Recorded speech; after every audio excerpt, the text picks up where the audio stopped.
Sweet. Okay, we are live, I believe.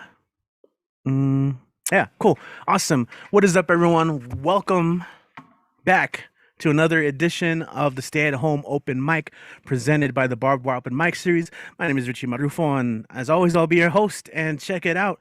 Today, we're actually celebrating pretty much a full year since we've started doing these online mics. And I just right off the bat have to say I'm incredibly grateful to everyone who has in one way or another taken part in this over this past year. We were dealing with a lot, the world was dealing with a lot, and it has been dealing with a lot. And as creatives, we have found a way to cope. And it's for many of us, it's been our silver lining, and that's it's silver lining with the bright glare. We've been able to expand our communities, meet new people, make new friends, and just the networks, the communications, the connections that have been made in this year from all the other open mics and venues across the country, across the globe, has been like so fundamentally great for so many of us. And I've seen people getting into chapbooks, starting anthologies, people making these connections wouldn't have been here. So it's very interesting. So for a year, I've never really been about that big whole pomp and circumstance thing. We're just gonna celebrate by doing it like we've always been doing it. I'll admit when I first thought about a year ago, thinking about, okay, we'll try these online open mics because we needed an outlet. Our community needed an outlet. All the venues were closed, and so I'll admit, I was trepidatious. I was a little scared. I was like, it's just gonna be like three or four of us, and what if it's not enough people? And you know what? It would have been just fine if it was too. But I'm always blown away by how many people have come into this, and it's all momentum. And so I'm expressing my gratitude to every single one of you for being part of that. And we're going to keep going. I'm definitely going to keep these going as some of the venues in town start allowing us to do things in person. We're having our first in-person open mic, and I'll say we are going to follow a lot of precautions. I have like 10 mics, so I'm gonna be switching them and cleaning them. And it's outside in the patio, so we're gonna proceed cautiously, but we're gonna have our first one. And then right away, some people were like, "Oh no, is the online mic still gonna happen?" I'm like, "Yeah, of course, it's definitely gonna still happen. We're gonna keep doing it, and this is for us." So like I said, if you guys are watching on YouTube, much love. If you're watching live, like I always say, you're a real one. You're here tuning in live with us, and I appreciate that. Especially those of you who don't necessarily like share or perform, but are always there to support. That means a lot too. So much love to our YouTube live stream watchers. And of course, if you're watching this at some point later on, thanks for tuning in. As always, this is a platform for all these performers. So, if you're just hearing for the first time, we always ask them, how you can connect with one another, and that's really the whole thing. So, I'm gonna go ahead and make sure that the live stream is running. Yeah, it is. Cool. Awesome. And yeah, all love in the chat. I need to catch up on messages, but I do have a co-host, and since we're expressing gratitude, something that's been really helpful is just kind of maybe get some time off every now and then, and not have to worry about the sign up sheet and messages and all that, because there's all sorts of stuff going on behind the scenes. And so when Khan comes in and gets to host, that means a lot. I know that we're gonna keep working together as well. Where I want Khan to like run her own venues as well in town. So we're gonna be working on that. But right now, I'm gonna go ahead and introduce her. If she'd like to share a piece, and then introduce our performers. I'm gonna go ahead and bring up our first performer of the night. She is also going to help me co-host a little bit tonight. Let's go ahead and make some noise, everyone, and welcome Poet Khan Rasfaya to the stage. Yeah. What is up? Poet Khan. Woo! All over the world. Hey, y'all. Hey, everybody. What is going on, Poet fam? So good to be with the Poet people tonight, the Bob Wire crew. We make sure to regularly come to this mic for our own specific reasons, and I come for just the intimacy, the closeness. I really appreciate our different views and how we all just consume each other. willingly, even if we don't understand. We make space for each other, and I love y'all for that. It has saved my life in these last few months. So I am so grateful for y'all for spending the anniversary. Well, this is our anniversary, but this is the anniversary, man. It's been a year. How freaking cool is that? I'm sure a lot of people were just not sure what to do, So I'm glad we moved into action and made a virtual platform for us to do our thing. So amen to that. So I have some new shit. Okay. New shit? Can you still hear me? Let me know you can hear me. Yeah, we're good. Okay.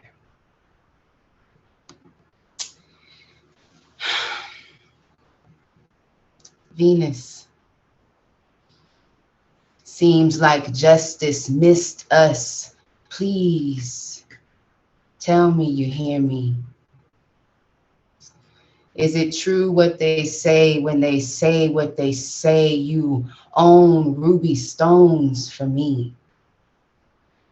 Touch me. Grab one, then two tiggle bitties of virtue. Let me know I am here with you. This fear I process daily. Weight on my chest weighs me down. Heart pumps scars. Tell me you possess bliss. A kiss. Kiss me. Are you here? Cradle my fear. Loosen my grip before I trip and fall on my shortcomings. I'm coming, strumming. Eyes latched on vision board, manifesting luxury. See me. Give me a sign, the divine. Are you mine? Touch me. Me. Let me know I am not just America's most wanted, with premonitions of a lineage of poetry. I prevail. White snow stuffed down a bare-chested black man's throat. This torment, the edification of hell. My black tossed down the empty well of freedom. Poetry. Venus, secure my identity, divinity, tranquility in you. Not black, not white, just frail. That's that piece. Thank y'all. Yeah. Yeah, thank y'all for that. Oh, that was great. Yes. All right. Okay. So we're gonna jump into it. Yes. So it is Monday night, the anniversary poetry night. Here, Bob Wire's open mic. Oh, Bob Wire's open mic poetry series. Stay at home, right? Get it all together. Heck yes. And I'm so glad to have you guys here with us. Man, we are together. I'm here with you. You here with me. We at home. It's just awesome. Okay. So we're gonna jump into our first poet of the night. Going over to NY, to Miss Deadpan Lizzie. Hey, darling. Hello, it's good to see you. And thank Good you to for sharing. see you. Thank you for Good to sharing that gorgeous piece. It's beautiful. Thank you. Thank you so much, love. Take the mic when you're ready. I have two pieces I'm going to share. The first one is called My Midnight Dancer. A Cancer sun whose Aries is ruled by the moon. Makes sense why I'm so attracted to her. When she makes her presence, she is as sweet as berries. A Cancer sun whose Aries is ruled by the moon. She is my midnight dancer. She moves me through the constellations, making me feel less dense.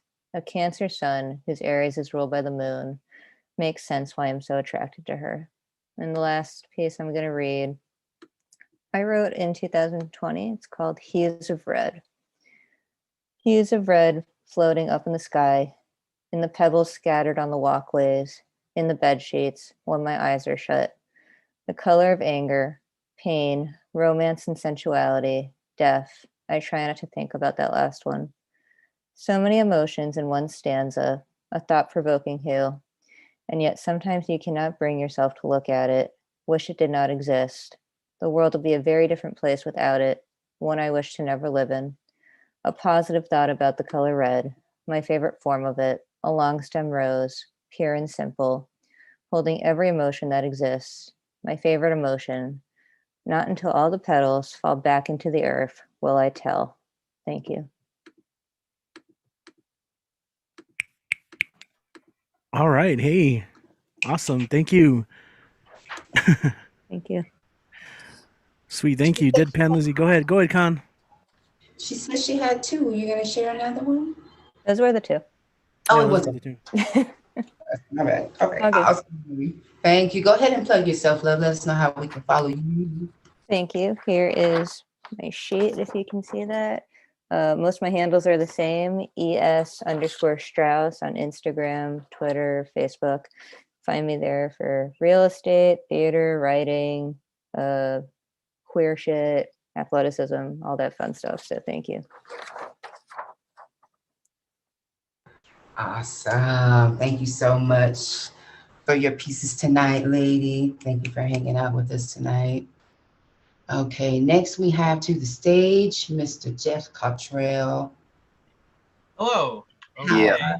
I apologize for skipping over you, but you are well worth the wait. How you doing tonight? I'm doing fine. I thought I was going to be fourth, and then I got promoted to third or second, I think. But hey, Take the mic when you're ready, sir. Go ahead. must have been doing some good work. Okay, so I'll do a couple of pieces, one of which has recently been published, and one is going to be. And I may have done them here before. I don't remember. So lucky you get to hear them again. So this recently appeared in the Australian anthology Globalization, about globalization. It's called Zoommobile. Hey, baby, want to see the world with me? Want to reach out and touch each other's souls across a bright and infinite landscape? Or want to leave your bedroom after midnight for crepes and coffee on the Champs-Elysees all in an instant? Baby, just hop inside my Zoommobile. My Zoommobile is going to take you high and land you safe and sound wherever you say. My Zoommobile is going to fly you away to the four corners of the blessed earth before you even rise up from your bed. My Zoommobile will bring us both together like no planes, trains, or even automobiles could ever dream of. A ride on Zoommobile don't cost me nothing. The dealership was overstocked that day and gave the Zoommobile away for free. My Zoommobile don't take no gasoline. My Zoommobile runs on electric power. I plug the mother in so I can come and plug you in, baby. The ride in Zoommobile is always smooth, no bumps, no swerves, and no collision risk. We can get smashed on pills and cheap champagne. The cops will never pull us over, babe, and every journey's safe as a baby's womb. And what a trip it is, my wandering mate. We'll go and dive into a pool of art and culture, full of shallow ends and deep, from every civilization round the globe. We'll crash the private bedrooms and the dens of folks you'd otherwise never get to meet. Hear poetry in London and New York, talk politics in Belgium and Brazil, go see Australian seminars, or just kick back with pints of beer and garlic bread with everyone at once. So baby, let us go then, you and I, and ride this magic carpet through the sky, and see the world without no airline fare. Get out of my dreams and into Zoommobile. Just don't forget to unmute. That was called Zoommobile, and this one is going to, thank you. This is going to appear in the upcoming Poetry in the Brew anthology this summer. It's called Kirschner's Groovy Style. Kirschner wasn't like the others. Oh no, he had his own style. He followed his own vibe. He was a lone werewolf marching to the tune of his own cellist, out in center field with the shortstops and the running backs, an odd man in with the enfants horribles, if you catch the jib of my drift. Kirschner had a groovy style, and none of his colleagues could match it. He thought they were all suckers, squares, conformist slaves, gutless wonders stuck between a rut and a hard drive, if you feel the lick of my hat. Cats, you got to adopt a groovier style like me, he's told his colleagues every day. That's why you don't stand out. That's why you blend into the background with all the bugs and the rocks and the stuff. See, when you got a groovy style like mine, you don't need to waste no time with preparation. You don't need to plan ahead when you trust in your skills and knowledge. You don't need to put on no mask or wear no protective equipment or even wash your hands. You just dive right into it and move with the flow in your head, Fred. And his colleagues would always stare at him with dumbfounded faces, their small, petty minds unable to grasp the grooviness of his style, if you catch the grunt of my hogweed. One was always sure to say, but you really should wash your hands before you begin, Dr. Kirschner, or something like that, but he never let it faze him. His buzz was too strong to burst from such cold, dull logic. Fellow babies, he would say, when you got a groovy style like mine, you don't need a plan, Stan. You don't need a course of action, Jackson. You don't need a map, Plap. You don't even need to know the nature of the patient's illness. Why? Why tone down your buzz with such a snooze fest? Just trust in your soul, slice them open, stick your hands in the goo and do what feels right. And that's what Kirschner did every time. All patients got the same treatment, whether they were expecting a heart transplant or an appendectomy. Kirschner saw every one of them as a pure equal, if you get the nuts of my Rolodex. Everybody got a taste of the Kirschner groove, whether his colleagues approved or not. Surgery, man, he always said, bobbing his head from side to side with a saucy grin. Surgery. Don't ever let the man tell you it's a cold, precise discipline that needs years of study and practice. The man's lying to you. Surgery's an art form, Norm. You got to feel your way into it. You got to listen to your muse. You got to let the vibe of the room dictate where you're going to go. I only listen to the vibe. If the vibe tells me third lung, I'm slapping a third lung on the mother, no matter what the squares say. Vibe tells me, man, that spleen, it ain't jiving with my beat. You can bet your little hiney I'm tearing out that spleen and eating it raw for dinner. Vibe tells me the world is ripe for some experimentation. Man, you never know what you're gonna wake up with. If the muse orders me to, I will turn your face into a literal Picasso painting. See, I don't give a horse's funny bone about the rules, Jules. I don't have to follow convention. Surgery's not a job. Surgery's not a profession. Surgery is an adventure. And it was an adventure that many lucky souls shared with Kirschner. If you catch the lump of my Hassenpfeffer, if you get the stern of my arrow, if you know the grunt of my clampet. So the next time you're walking down your local boulevard and you spot a man with 5 ears, or a lady with no neck, or a horse with no name, or just a cemetery, you will know you're looking at the fruits of Kirschner's groovy style. That was Kirschner's groovy style, and I have a gig coming up May 9th with Skylar J. Winter, our Australian friend. Runcible Spoon. I will put the info on the chat about that. Yeah. Awesome. Yeah, that was dope, man. I'm sorry. Go ahead. Go ahead, Paul. Show some love, please. Unmute your mic and show some love, right? We need to. Yeah. Woo! Yeah, woo! Love. Woo-hoo. All right. Thank you so much for that, guys. Next, we have up Urban Cowboy. Oh, really? Woo, woo, woo, woo. Come on to the mic when you're ready, sir. Let's see. Yeah, I'm unmuted. Okay, cool. Yes, go ahead. Moving this list around, I guess. You know what to do. I'm going to do urban legend. What the hell? He robbed a bank and got away, but got picked up the very next day in a local tavern, guzzling beers. He got ID'd in a lineup, and he knew that he would wind up in the penitentiary doing 20 years. They didn't ever find his stash. He'd hidden all the stolen cash before the system done locked him away. He got tired of making license plates, vowed to break out and leave the States with all the loot he'd hid one fine day. What strategy could one prescribe? Perhaps a guard that he could bribe or legal document that he could forge? Then he came up with a plan. He found himself an outside man, the caretaker of the prison morgue. If you help to sneak me out, I'll be grateful, ain't no doubt. I'll reward you. Let me be specific. You get half of all my dough, enough to retire to Mexico or some island in the South Pacific. Well, when the next con winds up dead, I nail him in this wooden bed and send him on his way to get buried. It's the perfect place to hide. No one ever looks inside. They won't know how many cons they carry. Get yourself all set to go. Pack flashlight, food, and H2O before I nail you in that there pine box. Lay yourself aside the stiff. Left or right, don't make no diff. If you can't breathe, just give a couple knocks. When they lay you in that pit, it'll be scary, I admit. For a while, it won't be very nice. But I'll come dig you out the dirt. I'll bring a clean Hawaiian shirt, then we'll get on our way to paradise.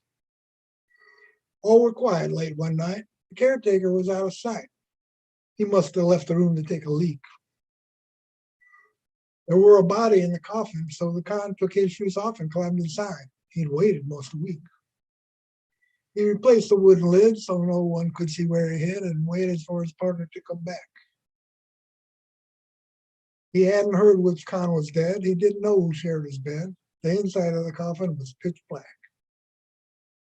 He got nailed in and trucked away, dropped in the ground that very day. He knew he wouldn't be there very long. The caretaker was his trusted pard, a true friend, bought with a cash reward for when anything could possibly go wrong. Then he switched his flashlight on to find out what unlucky con had cashed it in to be his ticket out. Oh my stars! Beside him lay the caretaker, dead the previous day. He screamed for help, but no one heard him shout. No, there must be some mistake. They had planned this great jailbreak, lauding themselves for being extra clever. He thought he could trust this man. Dying wasn't in the plan. Now it seemed they'd be bunkmates forever. How do we know the story's true? Did they even have a clue? Whatever kind of witness could they find? Well, someone must have spread the word. He was seen or overheard by, I guess, nobody. Never mind. Thank you. Oh, yeah. Woo! When Cowboy, woo! Yes, Yes, yes. UCC. Fire. Awesome. Yes, thank y'all. Thank you so much for that. So please plug yourself. Urban Cowboy Poetry, Facebook or YouTube. I'll put it in the chat. Okay, awesome. Thank you so much. Let's see who we have next here. We have the Generalissimo next. Are you in the building?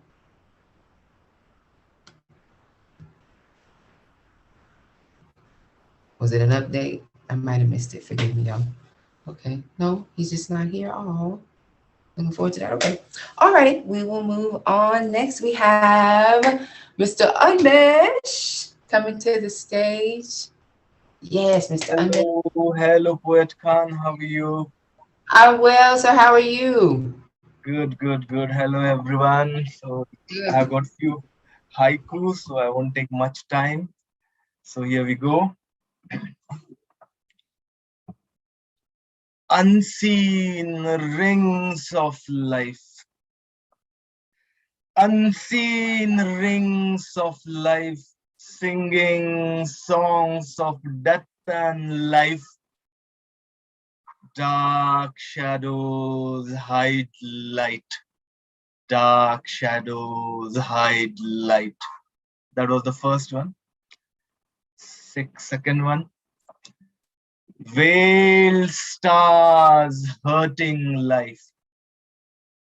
Veiled stars hurting life. In the shadows, people with knife. Dark shadows scorch life. Dark shadows scorch life. That was the second one. Third one, shadows get darker. Shadows get darker. Questions of light ignored. Dawn winks subtly at me. Winks subtly at me. Next one. Thunder in his heart. Thunder in his heart. Refuse to go down. Relief of rain far away. Relief of rain far away. Next one. Ran away from the lightning called life. Ran away from the lightning called life. Shocks of life keep scalding him. Shocks of life keep scalding him. This is the last one. They hated his guts. They hated his guts. Lived life fully from dawn to dusk. Watching they go nuts. Watching they go nuts. Yeah, thanks a lot. Thank you very much. You can follow me on IG, Unmesh Mohitkar, Facebook, Unmesh Mohitkar. I've got a book, Light Shadow Life, and I've got an open mic as well, Saturday, 8 p.m. India time. I will put the link in the chat. Thank you. Thanks a lot. Woo, woo, woo, woo, woo. You guys show some love for Mr. Unmesh. Unmesh. Woo, woo, woo. That was dope, man. I loved it. Good shit. Yes. Thank you so much, guys. Thank you so much for that awesome work here. And now we're going to have some more awesome work from another great poet, Mr. Mike Sindler. Oh, that's so kind of you to say. As you see, I already stuck all my stuff up there in the chat, all the things I's be doing. Y'all have heard most of this, most of you at least, but I'll do this one again because I like it. It's called Handful. This handful of soil holds the history of the earth. Mountains that rose from lava, shot up out of magma and met their match. Gentle drops and curling rivulets, wearing away crystals borne by wind across expansive terrain. Rough ridge guardian range, surrounding new formed seas, blue depths in which first green grew, advancing onto land to throw down roots. Cracking fine fissures, burrowing up soil into blankets, adding its dead black composting remains with each successive season. Nutrient-drenched sod grows richer, more complex forms spiraling, progression out of DNA helixes. First cells of life appear in sea, amoeba after amoeba split, burst into billions. Each clone of original organism coexist, combine, evolve into multicellular manifestations. Germ to virus to mold to blossoming vegetative mutations. Ride waves or fly or crawl to land. Phylum, ordo, and familia expand. Amphibian, reptilian, mammalian. Carbon footprints left turn to fossil as they decompose, becoming fodder for new growth. Seeds sailing on zephyr or excreted by migrating beast invades, revises ecosystem. Loam and dust mix into mud, grab flecks of fractile mineral, slide and flex between cracks, over and under rock and rubble. Flake that was once skin and bone and branch flies across continents, rides over waves, mixes over aeons. No land abides that does not speak of other scapes, grove, jungle, desert, plain. In all is mixed. In all remains. Scoop up shallow clump of soil in your hand. You hold it all, the planet, the very stars, the original power that made it manifest. Gaze in wonder of interconnectedness. Did a triceratops turn into that leaf? Did Achilles' sandals skid across the stone from whence that speck of dust journeyed to arrive in your palm at this moment of exploration? Feel the weight of history in your hand, then toss the dirt high. Let the wind carry it. Let it fall back into new formations. Let history become the future. Let the future become history, handful by handful.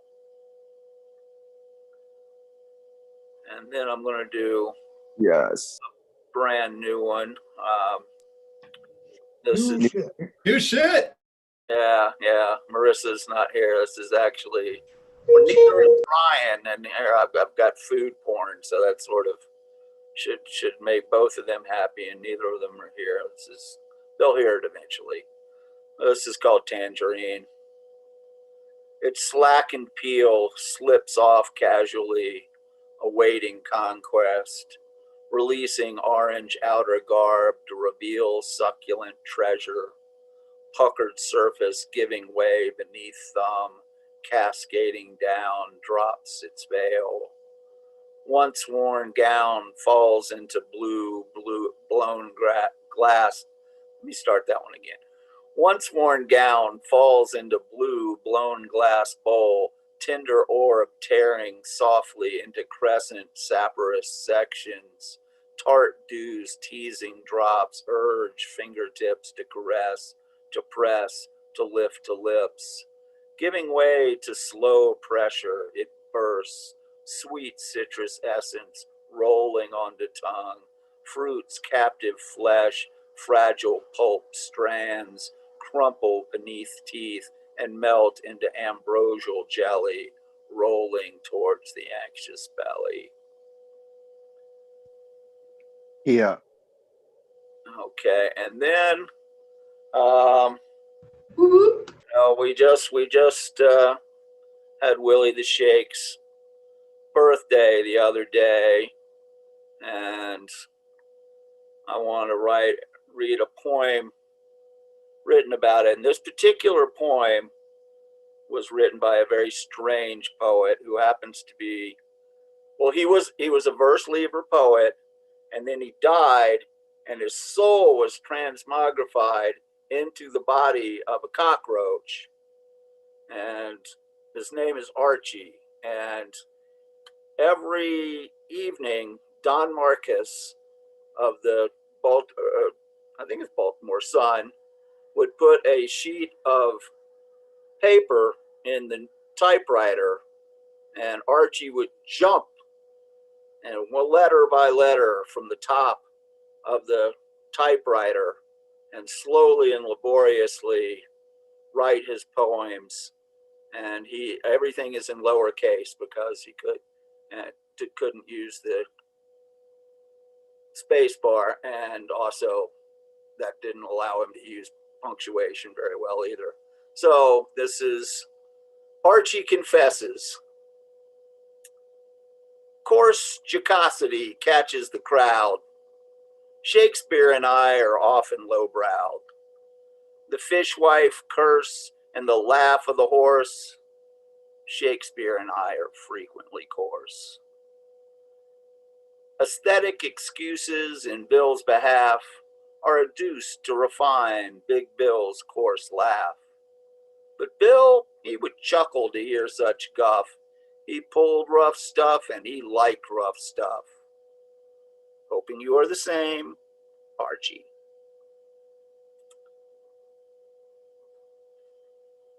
Yeah. Yes, awesome, man. Go ahead and make some noise, everyone. Mike Sindler in the house. Nice. Don Marcus, Archie and Annabelle. I highly recommend reading it. Great book. I dig that. I dig that. I dig that, and I dig you, man. Because also you kind of helped start the tradition of starting the cover hat trend. I mean, I know that's from Kit, but actually putting on the hat, and that's something that people have done. I really appreciate that, and you for being here and being part of this. As always, would you like to show some love to Lighthouse or anything else?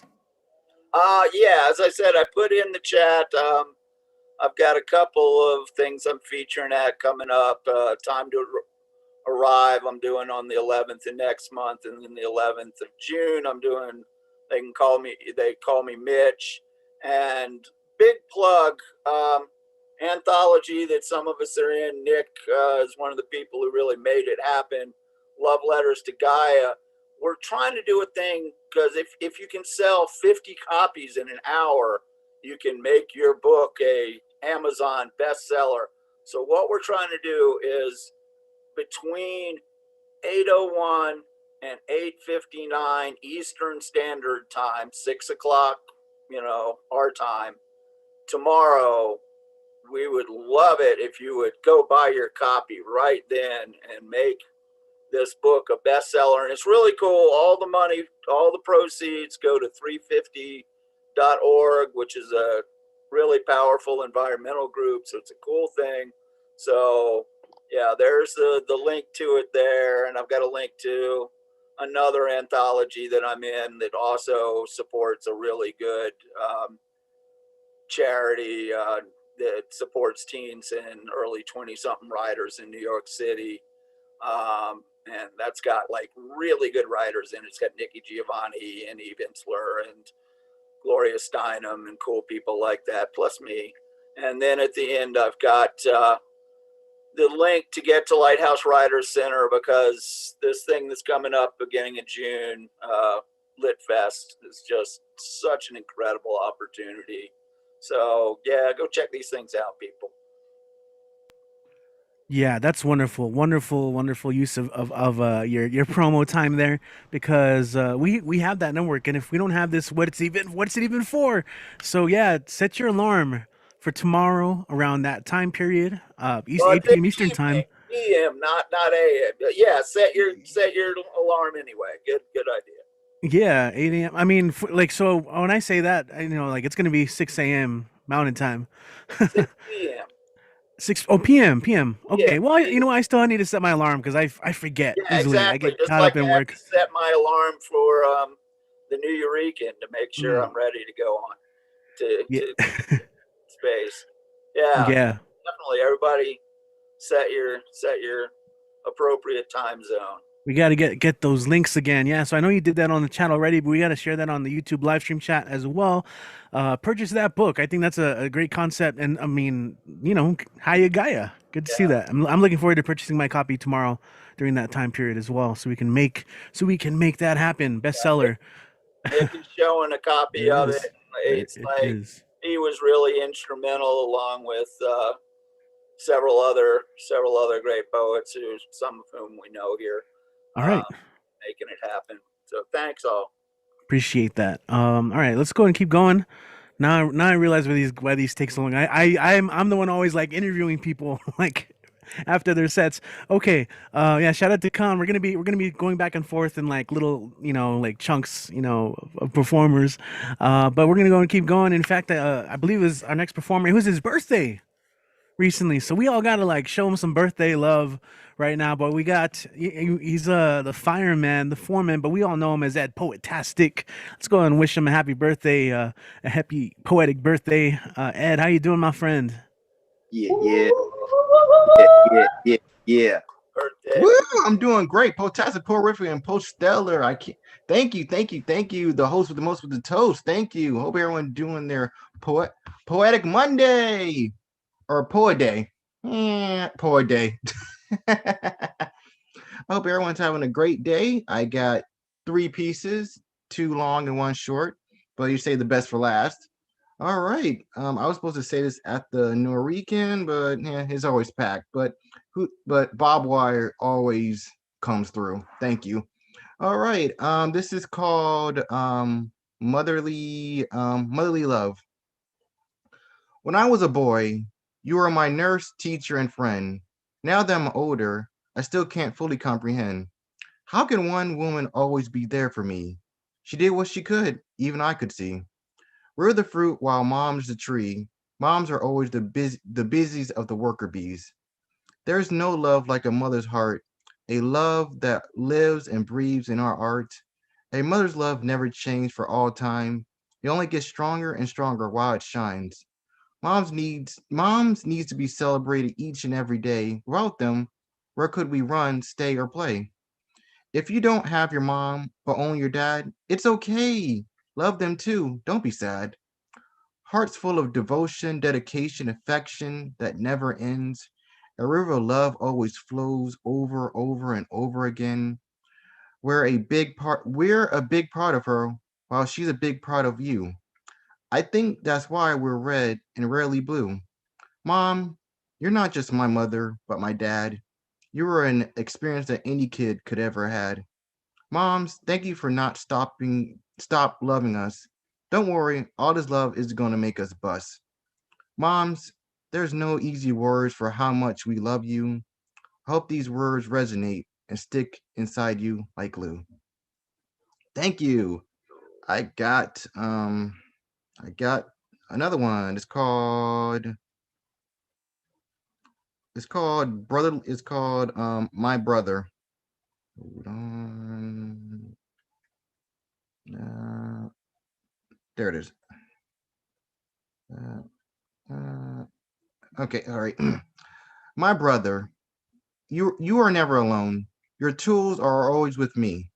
Don't make it full of iron and stone. Be plentiful, balanced, and free. My brother, stay healthy and strong. Keep building your tree. It doesn't matter how long. Make it vast, crisp, and endless like the sea. My brother, stay honest and true. Be the luminous light in the abyss. Let your words stick as white glue. Let it fuel our inner breathing wish. My brother, I know life isn't so kind. It's rough. Doesn't mean you have to be. Help us spot the annoying landmines. Give us a new lens in order to help us live and see. My brother, be the shade for the blazing sun. Build us land to stand on. Tell us to use our tools instead of guns. Help nurture our minds and bodies to stay strong. My brother, surpass your limits to break the glass ceiling. Give us wings to live, strive, and fly. Teach us more than mindless killings.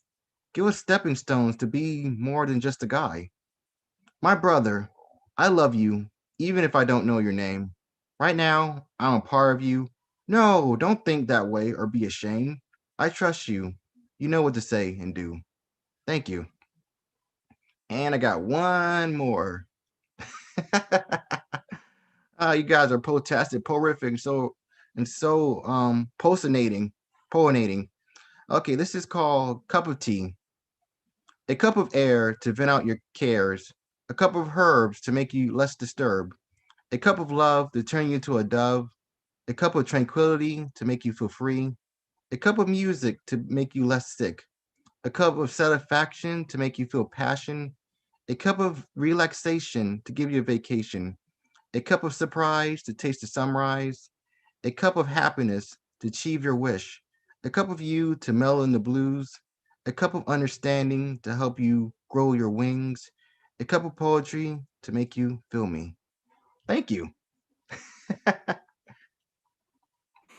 Awesome, man. A cup of poetry, huh? Cheers to that. Cheers to that. Some poetry. I love that. Good shit, Ed. Happy Yeah, make birthday, some brother, noise for brother. Ed, and happy birthday, brother. Thanks, my brother. Happy Right. birthday I'm celebrating the people that I to love. you. Living cup of both. Happy birthday I forgot to to bring my cup. you. Damn, no shot. Happy birthday, dear Eddie. Happy Yeah. birthday to you. Hell yeah. I like the treatment, Nick. That specialized birthday tribute. Get the Marilyn Monroe treatment. Just need the dress and we're good to go. you got any birthday cake, man? Oh yeah, I actually had some brownies yesterday. Was pretty good. I dig it. Ate those bad boys up. Hell yeah. So where can people connect with you, man, that are tuning in and hearing you for the first time? You can tune in over here. You can tune into the open mic that I love the most. The host that deserves a toast. that everyone in here that just wants to boast and boast, you can turn me into here. You can turn me into Norican. You can turn me into they call me Mitch. They can turn me into they can turn me into Grassroots. You can turn me into OB Hive. You can turn me into any open mic. If the open mic is right, I'll be there to sign my Potastic light. Woo! Damn, that's great, man. Great sign off. Mr. Poetastic, Sir Poetastic to you. All right, you know what I'm saying? Coming through. Ed, I appreciate you, man. Sure, I forgot where we're gonna go with that. Yeah, I'm curious. The birthday song, like, they're not allowed to show it on TV because it's like there's copyright. I wonder if we're gonna get copyright stricken for singing the birthday song. Only one way to find out. Let's find out afterwards. Did that finally? I think that they finally went out of. Oh, is it finally out of that? It might have just like months ago. Yeah. Okay. I think okay. it is now legal to do it. So. Oh, okay. Yeah, because I know on TV, like, shows try and find a way to get around it. Like, people like maybe like sing like the last words of it, and it's okay. They finish singing it, or they start singing and it cuts away or something. But anyway, it's not really a concern here. But I did want to join Nick in singing that. I honestly did, but like synchronizing over Zoom is weird sometimes. So I'm like, nah, Nick sounds too good. I'm gonna mess it up. And yeah, he's next. Actually, he's got a nice new microphone, nice new background. Check it out, guys. It's Nick Paleologos in the house. What is up, man? How you doing today? I'm doing well, Richie. You can hear me loud and clear though, right? Totally. Yeah. Nice mic, man. Thank you. Thank you. I got to thank Domo for this. This is a dope mic. I love this mic right over here. And also, I got to thank Domo and Glio because we were on Umesh's mic on Saturday, which, by the way, Umesh is a dope host, by the way, and you should go check out his open mic. We did a cover of Hallelujah by I think it was Cohen, I believe, with the Cohen version, and it came out really good. But I'm gonna because I talk too much and everything. I got new shit for y'all, so I'll do 2 pieces for y'all. New shit. Yes. So I'm gonna do this one right here. I did this one on Friday at Nomadic Press. This one's called Heartbeats Broken. An average adult heart weighs anywhere from 8 to 12 ounces. An average heartbeat is usually 80 beats per minute. When anger mixes, it goes to up to 180 beats per minute.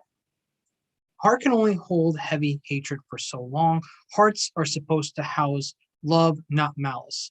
The heart moves down and up like how life goes. Minds analyze situations and the heart goes along for the roller coaster ride. As decades turn, hatred went with the times, like turning nickels to dimes, and now like how a poet spits rhymes.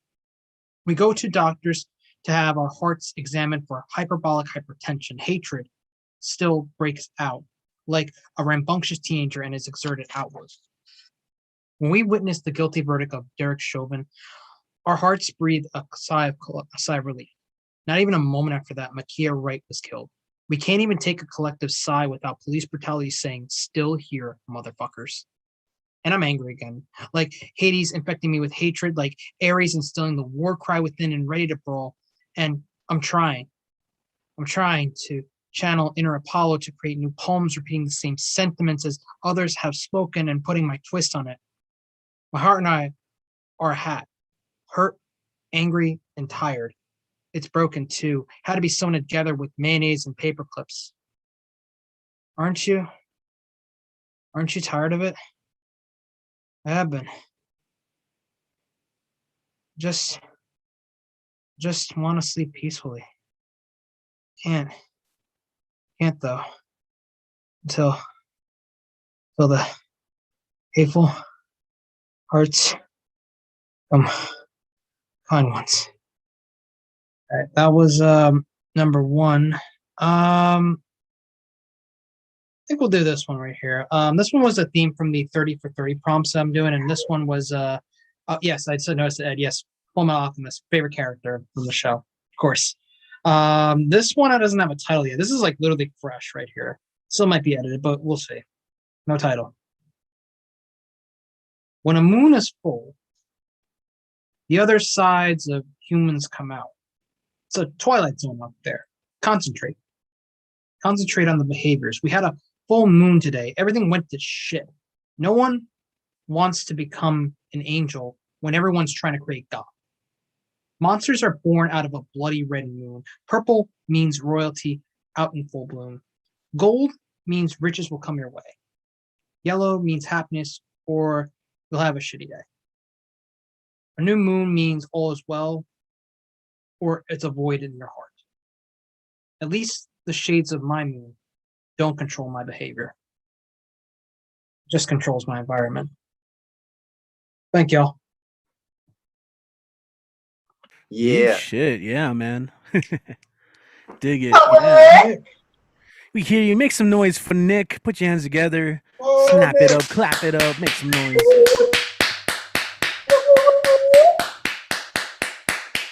Yeah. Thank you Love so hearing that. much, everyone.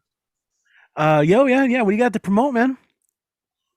I appreciate it, man. I appreciate it so much. So yes, as Michael was saying earlier as well, if my background will let me, there we go. Oh, there it is. Love Letters to Gaia. This is the book right here. If my background will let me show it.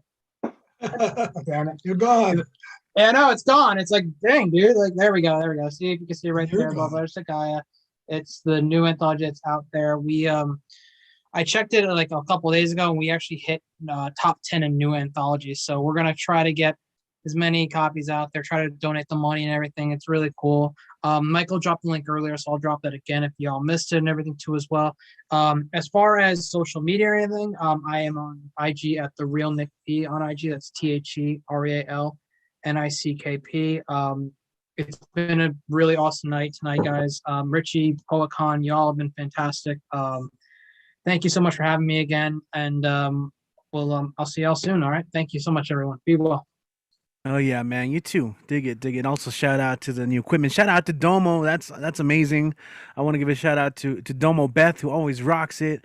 I know she's in her studies right now, and that's like mad props. You know, go do that thing. Do what you gotta do.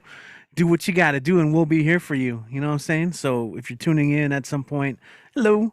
And yeah, we're always looking forward to your performances. Nick, we always love your performances. Dig it. Love Letters to Gaia. Get your copy. I'm putting it on my calendar with the links. I can buy it in that time period. Let's make that happen, guys. Sweet. All right. We're gonna keep going. In fact, we have a long time open micer from physical to online who, you know, it's always great when he gets to make. We have Nico Kim in the house, the dynamic Ixtat, the one, the only Nico Kim. What is up, man? Are you here with us? Yeah, I'm here. Hey guys, what's up? I don't know how well you can see me. I'm using my fucking phone because it's bad. I'm not even gonna try to use my computer. Oh, that helps. Hey, I'll do that. So, I'm gonna do a cover song. I was gonna do a cover poem, but it's a really long poem, and I'm not gonna do that. It's "Howl" by Allen Ginsberg. Everybody who's listening, just read that poem. It's a great poem. It's National Poetry Month. Read that poem as well. It's free on you can find it online. "Howl" by Allen Ginsberg, one of the greatest poems of all time. With that, I'm not going to do that cover. Instead, I'm just going to sing a song and do 2 quick poems. So the song I'm going to sing is "I Have Friends in Holy Spaces" by Panic at the Disco. You remind me of a former love that I once knew, and you carry a little piece with you. We were holding hands walking through the middle of the street. It's fine with me. I'm just taking in the scenery. You remind me of a few of my famous friends. Well, that all depends on what you qualify as friends. You remind me of a few of my famous friends. Well, that all depends on what you qualify as friends. Oh, take a chance, take your shoes off, dance in the rain. I'll be splashing around, and the news will spread all over town. Oh, I'm not complaining that it's raining. I'm just saying that I like it a lot more than you think. If the sun would come out and sing with me, you remind me of a few of my famous friends. Well, that all depends on what you qualify as friends. You remind me of a few of my famous friends. Well, that all depends on what you qualify as friend. So this poem, and my dog is licking it. I don't know if, like, I can't read anything because my glasses are off. So my dog is licking it. I hope he's not making too much noise. With that, this next poem, I'm going to start with the poem. And the poem is called Commercial. I have a friend who lived off the Landon Lake, and I took him to McDonald's for a Shamrock Shake. And to sate some hunger, we both ordered Filet-O-Fish. Now, when he ate this commercial dish, he looked at it, then looked at me and said, "Hey, yo, this is how you Filet-O-Fish?" Now, though the question was a tad misdirected, it perfectly illustrated how unquestionably disconnected we are from the sustenance we intake. And then this last poem is called Bacchus. Bacchus. Escribir de Bacchus académicas. I'm not looking for a vice to alter or escape my reality. I'm seeking a device or altar to supplement my sustenance as I chase immortality. But a vice is a vice, and one will always pay the price if enticed by the dice of self-actuality. With that, guys, today is my friend Harry Holmes' birthday, and he made this company. Yeah, he made this company. I don't know if you can see it, Wolf Spirit. If you're looking for like a I don't know, a cool concept to stand behind. It's a little, it goes into the poetry and song that I wrote I didn't write, that I covered today. Thanks, guys. My dog really needs to take a shit, so I'm gonna take her out. Great sign off, man. Priorities, man, you know. Domo's gotta study. You gotta get that dog out. You know where you gotta be. Yeah, man. I mean, that's just life. That's what you got to do. I like the style, man. It's my fellow there in the acapella. Give shout out to Ginsberg, of course. We saw that in the chat as well. Inspired a lot of people. Lots of illusions, a lot of people's work, right? Yeah, Nico, hit him up. Check out his SoundCloud, Nico Kim. I think he also has some YouTube videos as well. And it's always great to have him on. Let's go ahead and keep it going, guys. Thanks for tuning in. This is the Stay at Home Open Mic presented by BWOMS, Barbed Wire Open Mic Series here in El Paso, Texas, on the border, Southwest U.S. Mexico border. And yeah, we're celebrating 1 year of doing this, and again, we're celebrating by just doing what we always do. You know, sharing each other's work and elevating it, celebrating it, and showing some love. So we're gonna keep going. Let's go ahead and keep it. Oh yeah, okay. So we went from the Meadowlands to Illinois. We're gonna get stuck in the Midwest for a little bit, because next up we have Propaganda Poet, who has been killing it. His last performances is always fun. Let's go and make some noise and welcome Propaganda Poet to the stage. Thank you very much, all. Thank you. My roommate is home this week, so I have to kind of be quiet. So I'm just going to read some new shit, and I'm going to read some haikus since y'all like haikus so much. So I got a couple. Haiku pairs and then a couple haiku chains. So here's a couple haiku pairs. First one's called Anticipation. You were always my volcano. Alas, I was just your smoke and ash. Never so sweet as the honey pot the moment after you taste it. The next one is called Homemade Therapy. Poetry should be a subtle punch to the face. That is what she said. Agony of self written in between the lines. Poetry is life. This one's called The Dynamic Duo. Growing up, Batman was always my hero, but the Joker was real. One superpower was white privilege, the other, the system's victim. And then I'm going to do a couple of chains. This first one is called Life Feeds on Life. Found this broken bowl where a kitchen used to be. What is left of me? Past me always thought future me would deal with things. Future me is pissed. Shifting in and out, permanence is a mirage. Life, temporary. Driving me crazy, this subtle susurration, no silent echoes. Ancient village gone, revisionist history, like being erased. And then one more, this is called Survival of the Fittest. To paint my childhood, crayons and other fictions felt necessary. Silence in my house, the calm before breaking things, rhyme time my retreat. First 10 years of life, a list of too many uns. Unsafe, unhappy. Dark waters adrift, chasm of currents drags me down this gorge-sized rift. May moon be my guide, concentrating on the new, even when waning. Thank you very much for listening. I appreciate it. Thank you for providing an amazing community of poets. Like this online pandemic poet thing has saved my motherfucking life. And that's all I'm going to say about that. Because y'all are the best support group on the planet. Yes. Oh man, I feel that. I Yeah. feel that. Yo, if you're feeling that, make some Yeah. noise. Oh yeah. Together. Feeling that. I'm feeling that. I'm feeling that. Heck yes, hell yeah. And also, yeah, you're if you guys are tuning in, go check out past episodes on our show on our YouTube channel.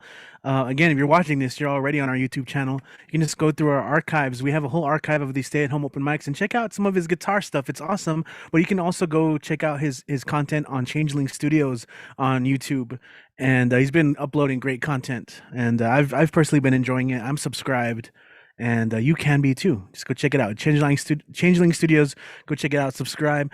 All right, cool. We're gonna keep going. We're gonna go ahead and go to. Let's see where we're heading off to. Okay, like I love these open mics too because we don't need a jet to get there. We're going from all around the country. We're bouncing around time zones. So we're gonna go ahead and go to Oakland, I believe, our first West Coast peep in the house. It's D Allen.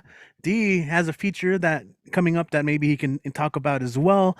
He also has his book that celebrated its Earth Day birthday last week. Let's go and welcome D to the stage. What is up, my friend? Richie, thank you for that beautiful introduction, dude. And Matthew Marakeen just entered the house, y'all, so let's give it up for him. Our friend from Iowa. I'm going to do 2 poems for tonight, and they both happen to come from a new anthology from Canada. And to assist me in this endeavor, I'm going to use the share screen feature. The 2 poems I'm doing tonight happen to come from the new anthology from Canada called Red Skies, A Creator's Response to 2020, Volume 1.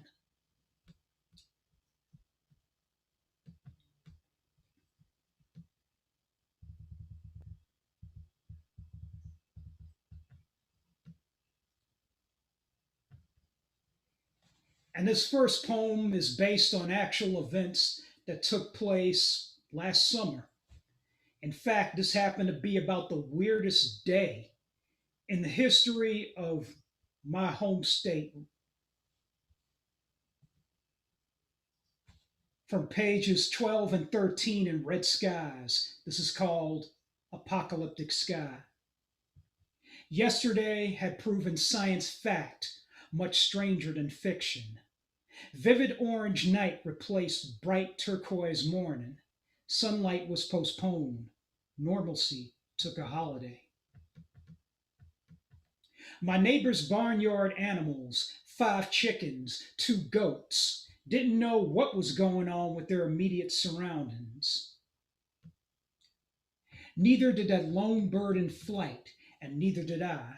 Confusion's in the air with the strong scent of smoke. I've noticed this atmospheric shift on my walk from my little house to the gray recycling bin out front, to the black tin mailbox and back. The white KN95 mask on my face can feel concealed, a frown of puzzlement. West Coast ecology had burst into flame between Washington, Oregon, and here. Cali is no stranger to the burning season. One only had to look above into the hellish glow the apocalyptic sky to know. As wildfires are real, so is climate change.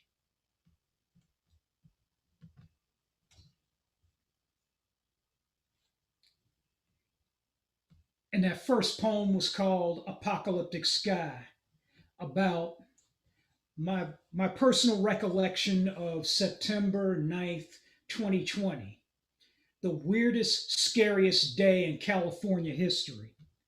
And I'm going to use the share screen function to show you some pictures. First picture. This is the wildfires as they took place on that day. And this was happening not only in California, but in Washington and Oregon.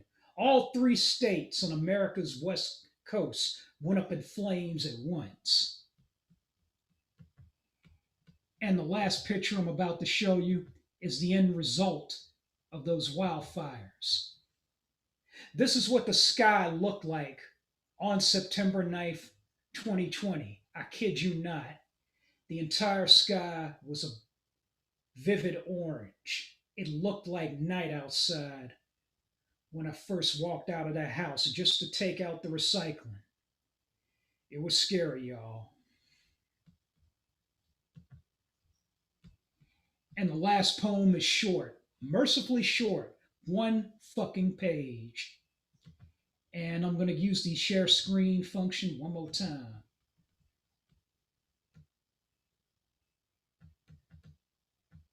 This poem is more on a positive tip. A little glance back to the big, great global dumpster fire that was last year of 2020. This is called Precipice. Gladly say goodbye to the proven nightmare these past 4 years. The precipice on which I stand is crowded with the eager, standing, waiting on cures for both viruses, the one ailing bodies, the one extinguishing love. Smooth transition into another era, focus of everybody's endogenic wishes, appealing even to my jaded self.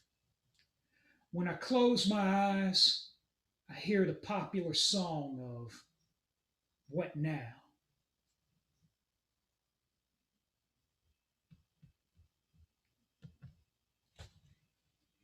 Wow, man. Wow, nice presentation.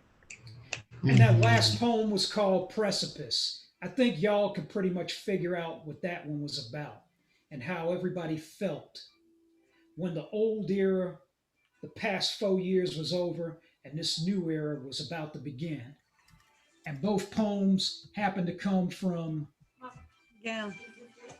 Hold up, let me pull it back up.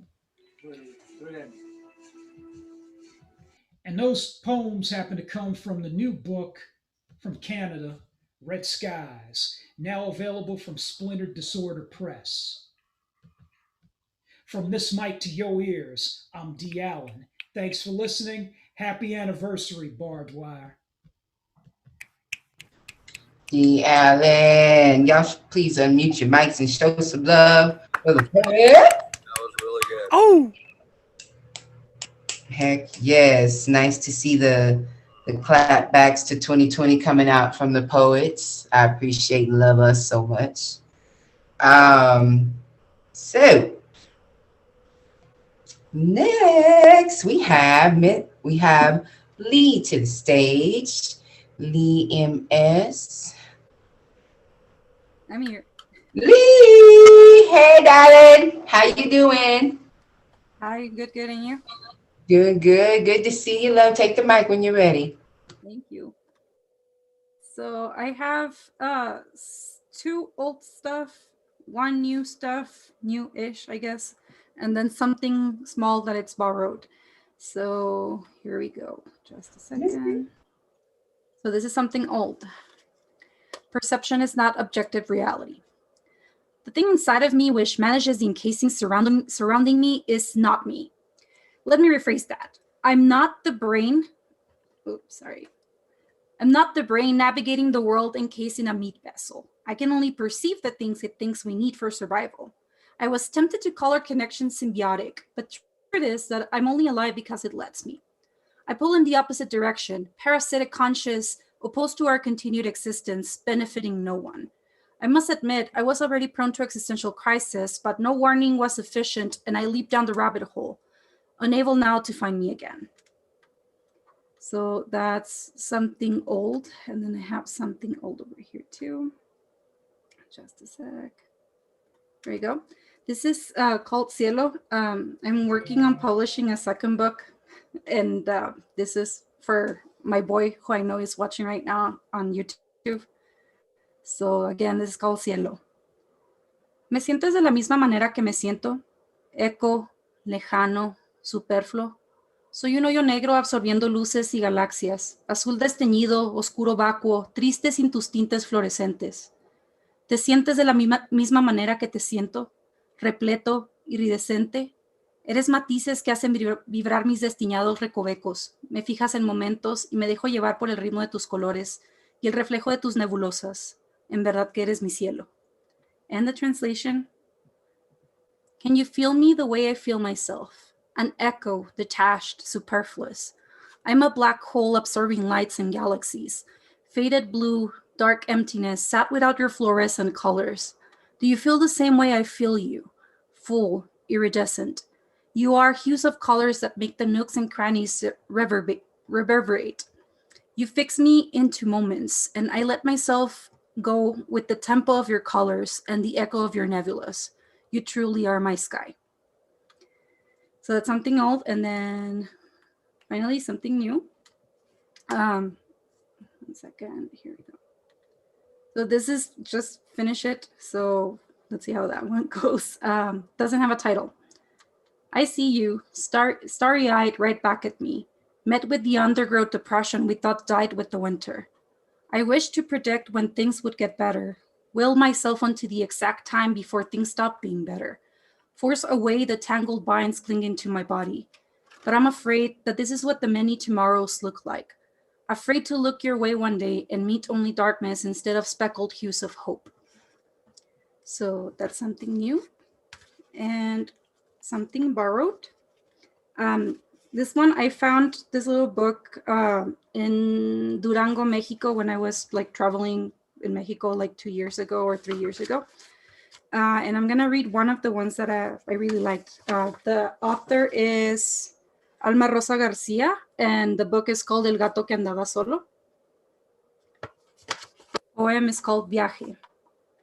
Dejamos los semáforos atrás en cada luna roja. Los sueños se columpian como telarañas y a la vuelta de la esquina se vuelven deseos. Y abre la noche sus pequeños breves momentos como flash, como luces de neón en una ciudad deliciosamente oscura. And the translation, unofficial, is my translation, trip. We left traffic lights behind on every red moon. Dreams swing like cobwebs, and around the corner they turn into wishes. And the night opens its small, brief moments like a flash of neon lights in a deliciously dark city. And that's it for me.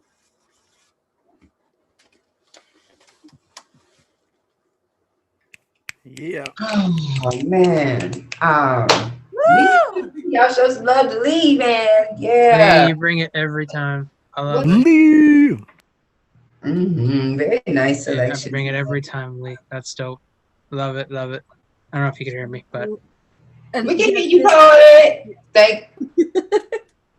Is that Daria? Yes! How awesome. Heck yeah. Go ahead and plug yourself, love, please. Yes, so you can find me on Instagram at cadáveres_literarios. If you cannot type that, you can also find me on Facebook, and it's Lee Martinez Soto. Feel free to add me. I add you back on Facebook if I know you. So yeah, that's where you can find my stuff. On the link tree, which is also on my information in the bio on Instagram and Facebook, you can find my book and other links as well. Awesome. Thank you so much for sharing your words with us tonight, Lee. We appreciate you so much. Okay, we're gonna move on here. Let's see. We're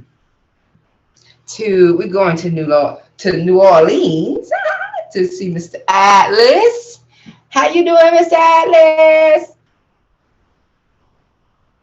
You're on mute. You're muted, love. Oh, it's so nice to see everybody. This is my Monday night fam right here. Monday night. Go ahead and grab the Last week, microphone. when they say they stick around after the show, they're not messing around. They stick. I was here till like 1:30 in the morning chatting with people. That was really nice. We stick around. So, I mean, I don't want to come across overly angry, but I am getting bombarded, just to preface what I'm about to say and what I'm about to share. I'm getting bombarded by people who don't even know how to talk to me anymore. They talk with YouTube clips and with news articles, and they don't even know how to converse. And they don't know the difference between not agreeing with them and like hating them. So this piece is called Welcome to America, because I'm all about self-empowerment. So here it goes. And this is not going to come across nice, but I swear this is all out of love. All right, that's it. That's all the disclaimers. Here we go. Welcome to America, where when we gain weight, we just buy bigger clothes. When we run out of money, we use a credit card. When we run out of space, we get a storage unit. Welcome to America, where they intentionally made cigarettes expensive in hopes that people would quit smoking, but instead we just bum off someone else. And as they hand us that rolled up accumulation of over 100 poisons we can't even pronounce, we thank them. Here, people are oftentimes found complaining about their healthcare coverage during their cigarette breaks. Welcome to America, where the war on drugs continues to be waged against the people who sell cocaine and marijuana, while prescription medications claim thousands upon thousands of lives every year. And we tell our children, just say no to drugs, except for the 4 that they're prescribed to take every morning before they're shoved off to school. And we refer to our own children more as acronyms as their own name. Oh, him, he has ADHD. His name's Jamie, I think. Where our teenagers are more concerned with failing drug tests and pregnancy tests than passing their algebra tests, where the overall literacy rate continues to decline because the only book our children bother to read is Facebook. Welcome to America, where we eat because we're sad, because we're depressed, we eat to celebrate, we eat to forget, and on very rare occasions, we eat because we are actually hungry. Here, a family sits down to watch a TV program of a family sitting down to watch TV. And we look for reality not by staring out of our many windows, but by staring into our television screen. Welcome to America, where millions of people take their time and energy posting negativity towards people whose fame they can't even ironically understand. Stop posting, and you'll have nothing to post about. Welcome to America, where it takes a website to tell you you have 437 friends, but it takes a flat tire at 437 to show how many friends you really have. Where the anonymity of the internet means that no one has to know who you really are, including you. Welcome to America, where you can always find the nonconformists because they usually walk, talk, dress, and think like the 4 or 5 people they associate with. Here, people are more concerned with finding their iPhone, their iPad, their iPod, than they are with finding their own identity. Here, every day, people vote for President Amazon while stores continues to close, because we'd rather go online seemingly for endless hours than stand in line for a few minutes. Welcome to America, where people spend over $200 on headphones to listen to stolen music, where everyone is so concerned with accumulating followers than fostering leaders, where we call the device a phone despite the fact that so few of us even use it to make or receive calls anymore. It's a camera that also dials, We're more concerned with capturing the moments of our life and allowing those moments to capture us. Welcome to America, where we had this thing called the Occupy movement.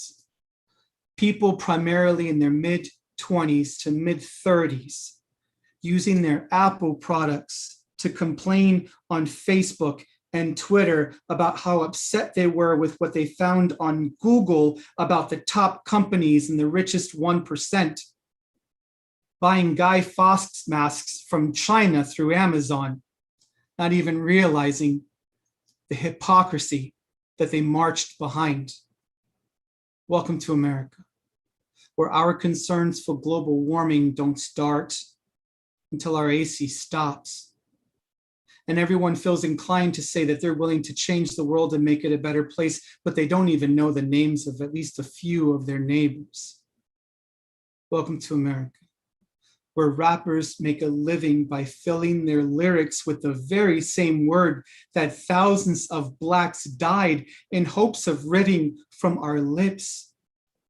And a 7-year-old boy who still struggles to remember his home address knows every word to all 14 tracks of Lay's Lil Wayne CD. Welcome to America, where somehow our friends have become so unreliable or so few and far between that a multi-billion-dollar business has been built out of finding somebody to drop off food to you, to pick you up from the airport, or to run a simple errand. But yet, can you blame them?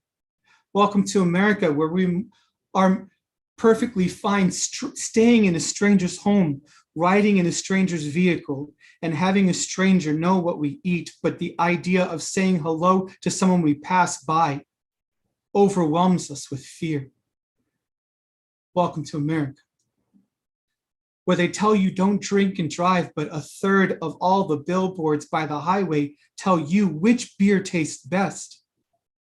And 18% of our drivers on American roads drive uninsured. Their biggest complaint, insurance is too expensive, but 2/3 of their accidents are caused by their $1,200 cell phone they were looking at instead of your car. Welcome to America. While dating sites make billions of dollars, while the divorce rate continues to skyrocket, perhaps because the best part of meeting people is actually meeting people and not treating the next person you date like a menu item. Welcome to America, where married couples are more inclined to open their heart to their cardiologist than their spouse, where the only thing willing to admit at this time in our lives that it trusts in God is the back of the dollar that we all put our trust in. And even atheists believe in God, except they call it technology now.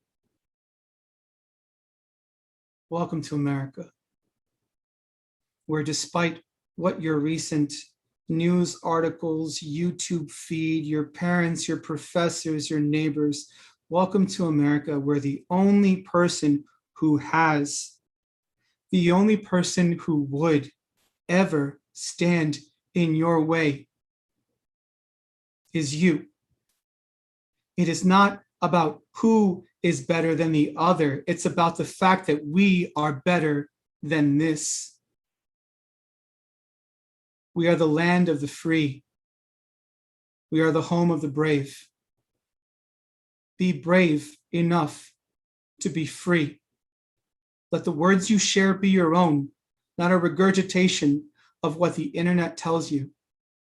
Keep your friends close. Don't find excuses to push people away. Find commonalities. Because united we stand. Welcome to America. Wow. Oh, That's all. Wow. Every Yes. time you come here, I say, man. wow. That would be a fantastic chapbook length poem. Like that, a whole chapbook is just that one poem. That would be Atlas, do pretty you have a amazing. book? Do you have a book, Atlas? I want to buy it. Can you hear me? I have a book. I think I You put it in chat already? I'll put the whole thing in there, because I don't want a barrier of entry, and I think money has kept enough people from seeing what they want and doing what they want. So just give me a second, and I'll put the whole book in there. And I'm doing a ton of projects to like out in public to help raise awareness for the small businesses that are closing. I'm really sorry, you guys. I'm on the brink of tears, and I'm having a really, really bad day. And I don't want to sound insensitive, but like I've lost so many friends in the last 14 years, but they're all alive. Do you know? Like, do you know what I mean? Same things happening to all of us, man. There are people that we're just having to let go. Sorry, man. Sucks. It's pruning. But you're dealing with it in a very positive way. Like Well said, Propaganda. And dude, seriously, that poem, turn that into a chapbook. Just that poem by itself, like a chapbook length, that would be amazing. What? I agree. Propaganda, everything. I really appreciate the support, you guys. I'm having a really bad day, and this is being able to share, being able to form these words. And I don't know if you guys are dealing with the same. And it's just because somebody doesn't agree with you doesn't mean they hate you. Just because somebody says something that contradicts your belief doesn't make it hateful speech, you know. And it's just like people just don't understand that so much of what they're doing is based on just like information, and like words are supposed to be nourishing, but like everyone's eating regurgitation of after regurgitation, there's no nourishment left. And like people don't even know what an original thought is anymore. And I try and talk to people, and everywhere I go to try and escape all this, just to relax. And it's like politics get in everything. So it's just like, fuck it. If you guys are going to invade all of my safe spaces, I'm just going to combat it, because I want people to feel empowered. You guys, like, no one in a suit and tie will ever have as much influence in your life as you. Complete strangers that you'll never break bread with, they'll never cross the threshold of your door, compare nothing to the immediate influence you have on your family and friends. Don't isolate yourself. They need you and you need them. And we need you. I'm so glad you came to have a reflection of yourself and not feel alone and isolated.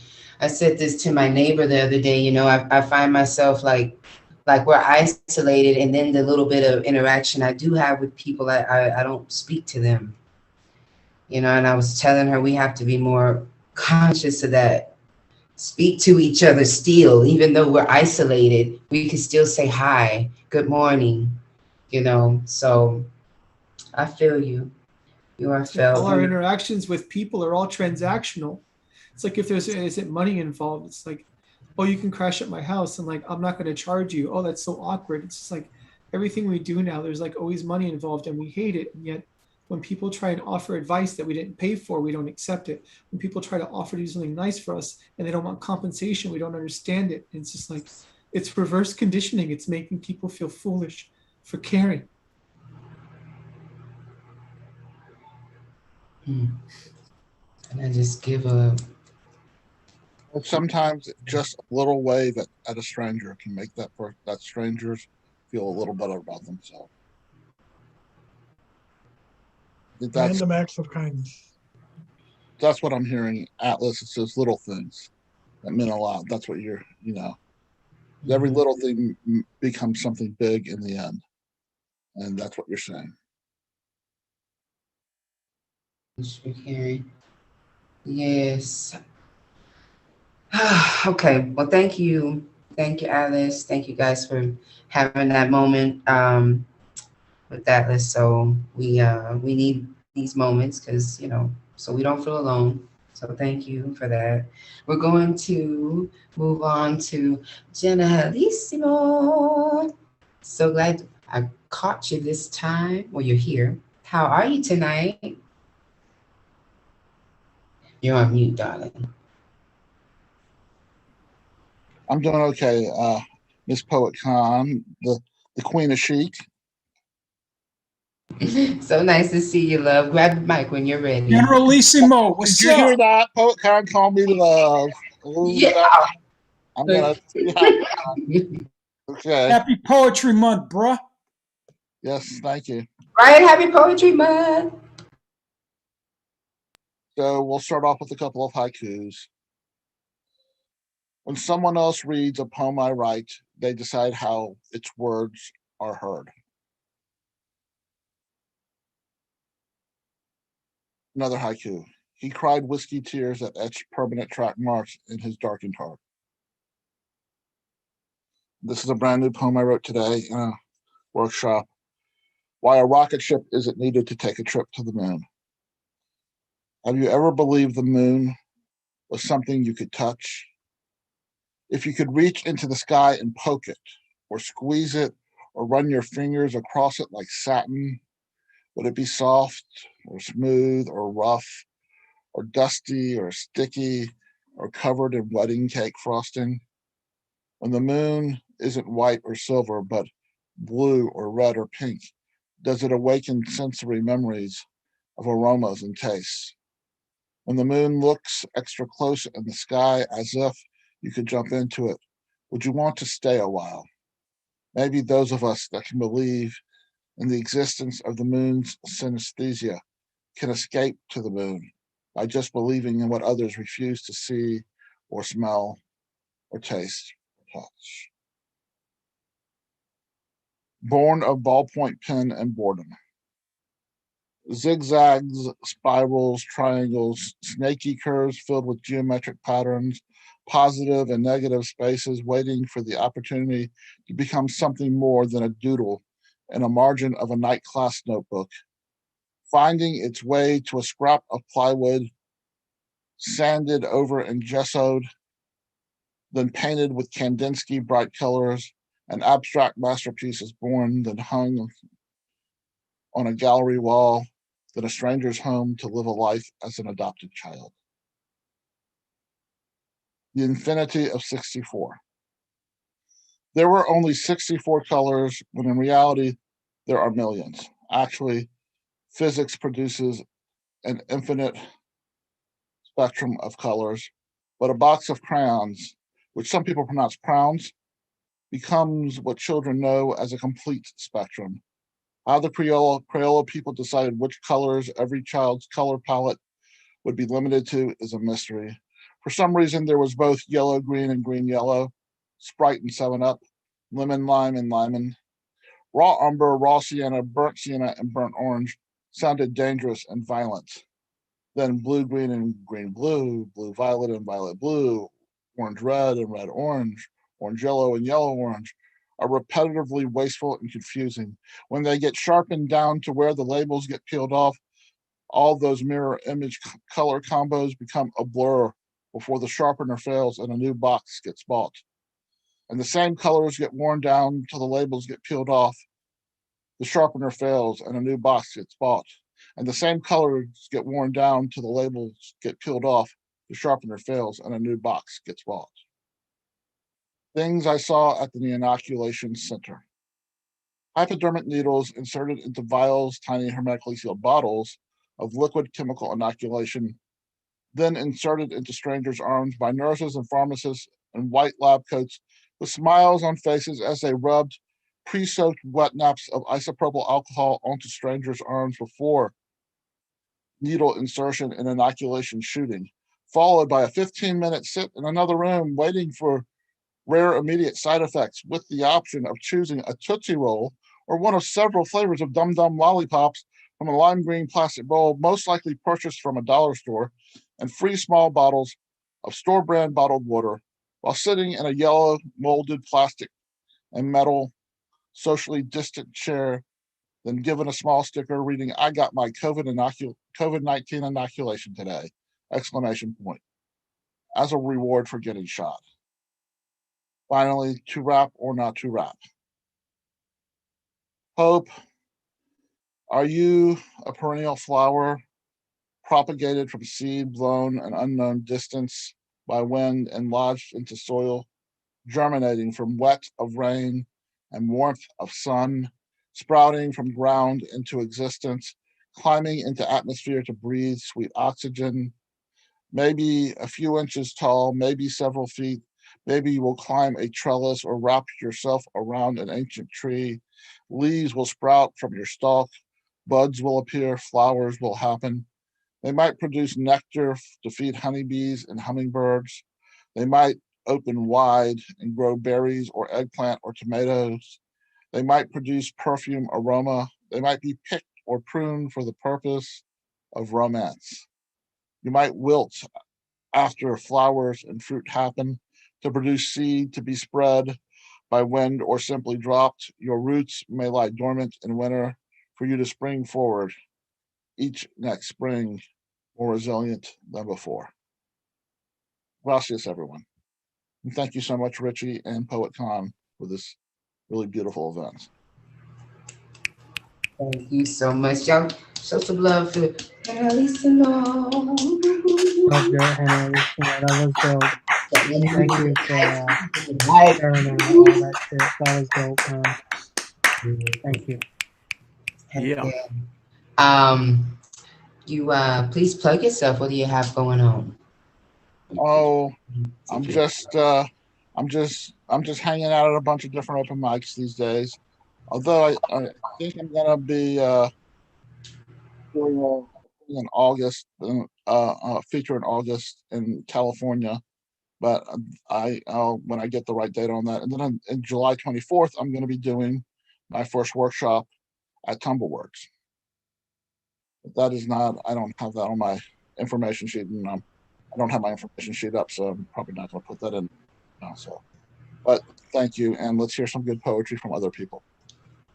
Awesome. Thank you. Thank you so much for your poems tonight. I want to give a shout out to our YouTube lovers, to our YouTube watchers, followers, supporters. We have some YouTube people that are faithful, that are on the YouTube watching us every Monday. And I want to just give a shout out to Amanda Wilson. We see you out there, lady, commenting and supporting, and we miss you. And to everybody else watching, I'm sure Sandy's probably watching. She may not be, but anyway, whoever else is watching, thank y'all. And whoever else is with us just here listening, and the poets, just thank y'all for being with us. All right, as we move on to Matthew Maroki. Hey, darling. Hi. How are you? Yeah, I love the name, and that's just what it is. How you doing? Eating. Doing good. Heck yeah. Take the mic when you're ready, though. I got 3. Since I haven't been able to write that much over this last week, felt bad about that. So, produced a lot, like today.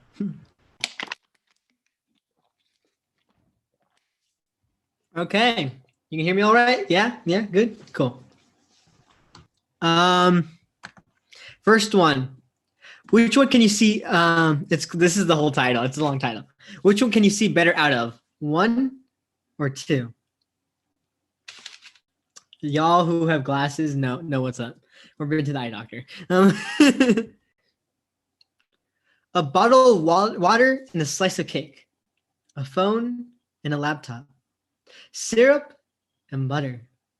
A flagpole and a brick, feathers and a bowling ball, a book and a knife, pebbles and a can, me and an elephant, plastic and metal, right and left.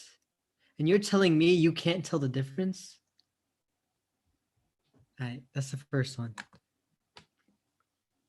Second one, also a shorter one. Coffee is a grown-up drink.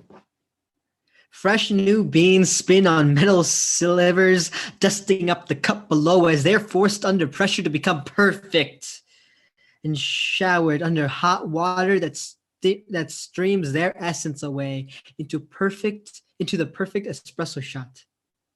The leftovers are thrown away, drained, and without anything useful to the drinkers. All right. Last one. Okay.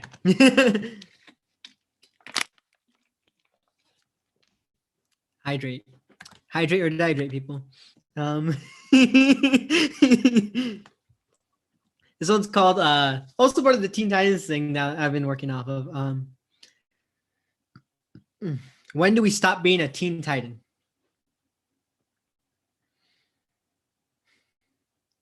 When does ice cream lose its flavor and become too sweet or too much to lighten up the bulbs of taste on the tongue? Or when do caterpillars and dinosaurs stop being the most amazing creatures to ever roam the earth? When does moving with energy that can power a nation run out? And do we forget our personal national anthem when we can no longer move our own flesh-cased nation? When does the future move into our temples, blessing fear into our altars and throwing out the holy water of living in the moment?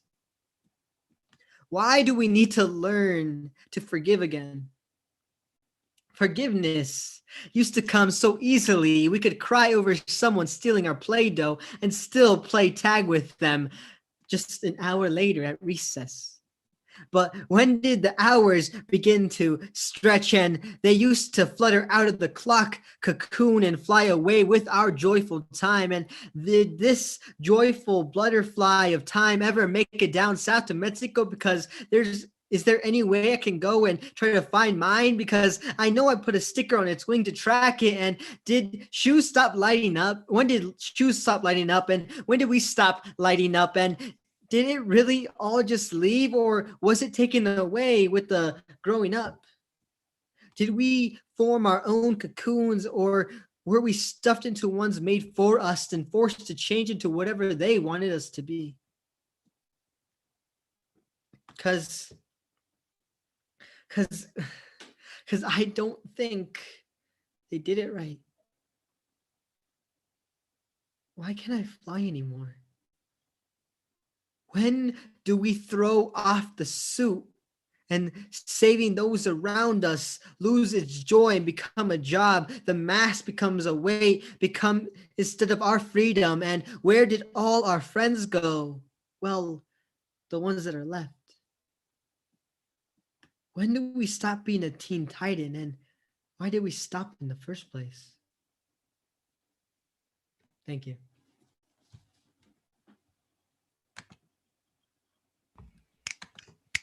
Yeah. yes.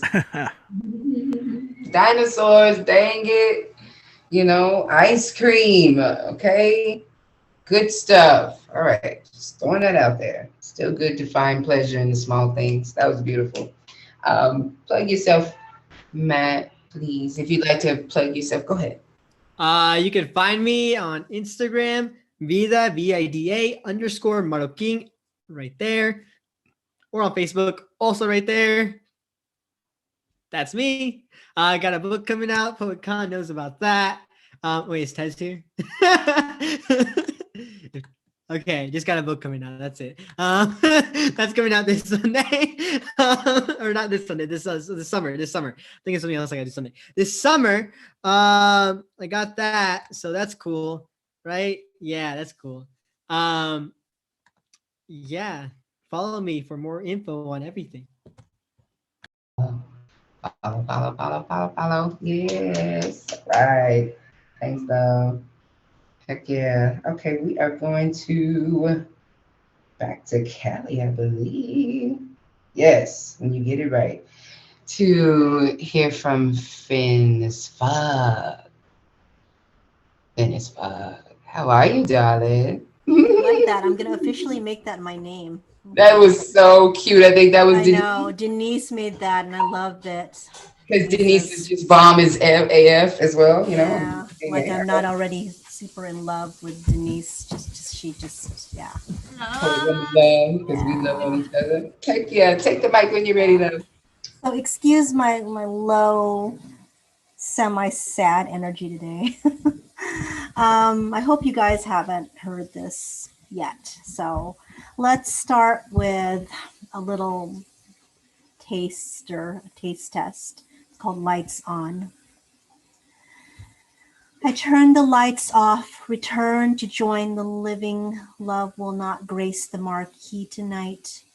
Candy floss and smiling, I prowl the street once more, up the fire escape to my lonesome room. I frame myself in my window. I switch the red light on. My neon sign wavers. You flicker back, smoke halos your head, and you smirk, knowingly in slate. I guess fireflies can lose their faith too. You veer the far left from ever being Mr. Right, but you are right there. You are right now. Hey there, stranger. Come on up. I turned the light back on for you. And then I have another one I think it's new. I don't know if I shared it here yet. I called this tentatively titled Laurel, but if you guys can think of a better title for it, that would be great. This pen wants to tell you all the things I am unable to. This pen wants to say that though I think things through to the point of painful and exacting, I also have a need for things to be just so. For this illusion you see before you to be perfect. This pen yearns to charm you, but I am not clever in the turmoil of my verbal first draft. I orchestrate the contortions of my words until they writhe and surrender to where I finally lay them down, coyly parted, so you can glimpse the allure of all their secret meanings. I write myself down again and again, sort out the muddled pieces, and I become arrayed in my own thoughts, deceptively linear and simple, tempting you to follow me into the unknown, elegant angles presented to fool the eye. I am hidden in plain sight, lines scratched out and rewritten, but the subterfuge of the pretty words that replace me divert you. This pen wants to tell you that sometimes I want to be left alone, but that doesn't mean that I do not like you, that I do not look for you with ravenous eyes despite myself. It doesn't mean that I can prevent myself, and God has helped me, I try, from jotting down impossible scenarios where you lean over to kiss me in the pouring rain. This pen does not think to mention that I vow to myself that I would never be that poet who wrote sappy, idiotic verses about love. You bring this side out in me and I half resent you for it. Curse you all the way to Hades and back, lover. Orpheus, lover, logophile, amor, aesthete, amor, Eurydice, amoret. At the end of the story, this pen wishes to turn me into the wolf daughter, stalking my goddess at the hunt. I spring off the page and emit the loudest howl. I chase after a teasing moon, not knowing where I am going. But my feet become sure as they feel their way in the darkness. I shriek in pure joy as my hair is caressed in passing by Daphne and her sister trees. Do you see in my ink pool silver streams reflecting the stars? Shh. Not listen to your head. Shed your hesitations, old bearskin, and hear me bay. Do not think, my beautiful Apollo. Do not think. Pursue me. Thank you.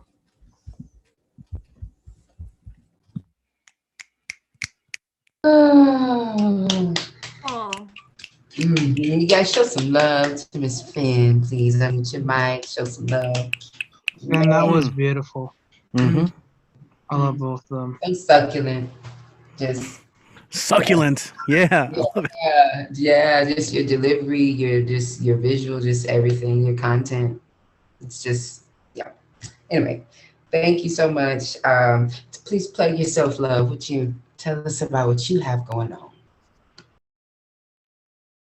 Tomorrow, actually, I have with the wonderful, energetic, superb Nicholas Mozzarella Paleologos has his poetry games tomorrow, and it's going to rock, and everybody should come, and they should sign up, and even if they don't sign up, I will give them the passcode so we could all experience this man. I took the whole day off work just to go to these games. That's how worthy this games is, you know? Yeah, he has a whole setup there. He has like this vision, and we've been trying to crank it out all week, and I'm excited, and people are excited who don't even know him, and they said, is it gonna be like this rock fest or something? I'm like, well, it could be. I don't know. With Nick, it could be anything. Really wonderful. So please come and join us. I will, hit me up. Even if you didn't get a ticket on Eventbrite, I will give you the code, and we can all be happy and big family in the afternoon. It's 2:30 Pacific. I'll put it in the chats. Is it true? What it says? Free disco fries for everyone who comes. Yes. Disco fries. Free disco fries. We're gonna put them in the chat. We're gonna put them out the chat. Thank you. Work the chat. Heck yeah. Awesome. Well, heck yeah. I'm sure that's gonna be awesome. Thank you for all of your poet contribution, Finn, and the platforms you put together, and just appreciate you for that. Heck yeah. Let's see what we got next. All right, let's see. We have Miss Denise Symes. Denise. Hello. Hey, darling. How you doing? I'm doing great. I'm so glad to be here with you, Khan and Richie, and to come after Finn, fine as fuck Bell. I love all of you guys. Today has been a very amazing Monday night. I think we all let out some of the stuff that has been building up, and so I just want to thank everybody for that. So I am going to read two poems that y'all haven't heard. They're new, but they come from my book, and another one that comes from my book as well. But they all are a bit cohesive. So I'm going to start with the old, and then I'll show you guys the new. This one's called Hija de la Gran Puta. Life an enemy, sin el amor de madre. My siblings were worth the medical care. I had to grin and bear. Atención fue disciplina. Peel my sister's skin off without waking her up. Wear it. En espera que madre me quiera. But cutting myself doesn't make it better. The fire, the anger, the passion, the bullheadedness, the inability to keep my mouth shut. Pinche cabrona que no se deja. Chinga mi madre. Her words were black magic, maldiciones. Irás al infierno por lo que me hiciste. What could a 9-year-old girl do that warrants a ticket to hell? Odio porque me odiaste. Me desprecio porque me despreciaste. I hated my vagina and my breasts. If I could trade them for a dick, a la mejor madre me amará. Nací negra, gorda y renegada, thick skin, sharp tongue y un carácter fuerte. Gifts from mother to help me survive. They keep me from loving, from intimacy. No me deja apapachar porque nunca me apapachó. I'm ashamed of my writings. So many journals and notebooks thrown in the trash. Lo que escribes nunca te ayudará en la vida. Written words were my only salvation. Chinga mi pasado, porque mi futuro me espera. Thank you. And then this one's called Excuse My Excuses. This one's new. It's hard to put into words what I went through. It's not because words escape me. I just feel my reasons would look like excuses. My word will be twisted, cut, refurbished to fit the narrative that's in your head. Though you didn't walk the miles with duct tape around your feet, you already have your own belief of what happened to me living in the streets. My misfortune and struggle would look like karma to you. All I see is growth. The shit I left behind you thought was my mess, but it was the aftermath of a domino effect where my life crashed and I couldn't find the right way to react. You got the support you needed to make it through your tough times. I had tough love that's invisible, but others claim it's there. I stood by you when others shunned you. Where were you when I had no one to turn to? Always talking to me, talking at me, never to me. Everything my pain wants to write about is met with your voice in my head telling me that what I feel was never felt, that what pains me is just a jest, that the shit I had to go through was a bed I made for myself. You told me once you knew me better than I know myself. How can you, though, when you never cared to ask if I was okay? All you could do was shame me, as if I didn't already do that to myself. At least the shitty things I did distracted others from the shit you were up to. Thank you. And then I have one last one, and it's very short, but again, it's all cohesive. This one's called Unconditional. If you love me when I am polite and kind, you don't love me. If you only love me when I talk about what interests you, you don't love me. If you only love me when I fit your perception of what I should be, you don't love me. If you only loved me when I was doing things for you, you didn't love me. You did not love me. Thank you, guys. Yes, make some noise, everyone. That's how we show love here. Make some noise for Denise. That was awesome. Love you. I love your work, Denise. I can't wait to get that book. I'm just being real with you. I can't wait to get that book. Yours and Paul too. I'll make sure. Beautiful. There you go. Yes. Absolutely beautiful. Thank you.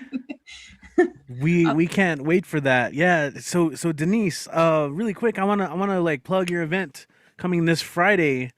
Denise is going to be the featured reader for an event that we're having for the Hector Padilla Literary Contest. It is sponsored by Chrysalis and Papagayo. And yeah, Denise is our feature. Like, she deserves it, right? And then we're gonna have some of the winners of the contest reading. That's this Friday at 3 p.m. Mountain Time.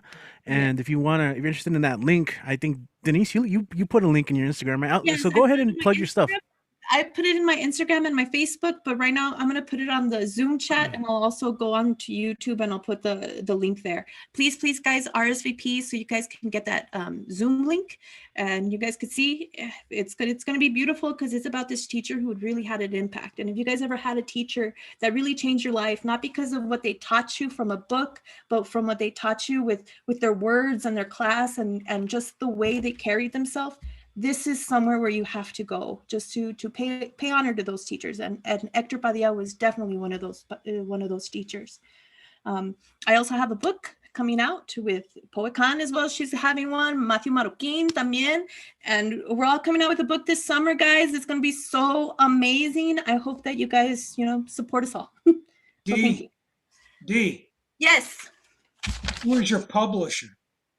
My publisher it's amazing. It's Red or Green Books. They're brand new, and yes, to Marissa Prada. She's amazing, honestly. Awesome. Yes, great. Red or Green Books. Shout out to Marissa. She's not here today, but as always, all the love. She does another person who does such great work on our platforms. She's an important figure to this open mic. We miss her tonight, but her presence is felt. Red or Green Books. Check that out. Looking forward to that. Yeah. So I've said it before, but just, again, in his memory, Hector Padilla, I can't thank enough. He was so fundamental to when I started teaching at EPCC. Like, seriously, I graduated and I was looking for a job, and he's the one who hired me at EPCC. And he, not just that, but he took me under his wing. He let me hang out in his office, and with colleges and universities, they're so bureaucratic sometimes. And oftentimes I felt like Hector was like an ally, seriously, for new hires, for adjuncts. That doesn't happen too often, like he stood up to administration when they had like nonsense things going on. So he did stand out, and he helped so much. It pained me to hear of his passing. And so Friday will be a good tribute to him. I know we have some of the winners, 2 student readers and 2 faculty staff readers as well, including my friend Yasmin, who has her book coming out. But check that out. And also, speaking of EPCC, I want to give a shout out to EPCC Dance Department, checking out the live stream today. I see you. That's the whole dance department. They're all logged in one account, checking it out. No, but they have some cool stuff as well. Go to YouTube and check out their content that they've posted. All right, so, man, Denise, what a great lineup. Like that's a great set. Keep on writing, keep on reciting. Yeah. There you go. There you go. Okay, so check it out. We're gonna keep going, guys. We got a couple more peeps left. We're gonna get them on. We're gonna go to LA. As you guys know, you wanna get ready because class is about to begin. Let's go ahead and welcome Tesosomok to the stage. How you doing, man? Good, Rich. How are you? I'm great, man. Good to see you. Welcome back. Good. I have two pieces, and then I'll see if I have enough courage to do one instrumental. Okay. So I have this older piece that reminded me of a lot of the things we are going through right now, and then obviously, folks can catch me on Instagram under Gaseous 2019 and on Facebook under our group of Pandemic Poets. And this piece was a piece I wrote a while back. It was titled Sovereignty and Imminence, and we have a lot of this inability to access justice. So I wanted to come back to this and then talk about it here. So it goes. It has an epitaph by James A. Baldwin. Ask any Mexican, any Puerto Rican, any black man, any poor person. Ask the wretched how they fare in the halls of justice.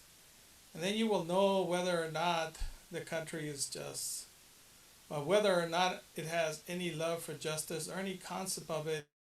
It is certain in any case that ignorance allied with power is the most ferocious enemy justice can have. And I'm thinking particularly the cyber ninja boat counting in Arizona is one of those ignorance and power merged together.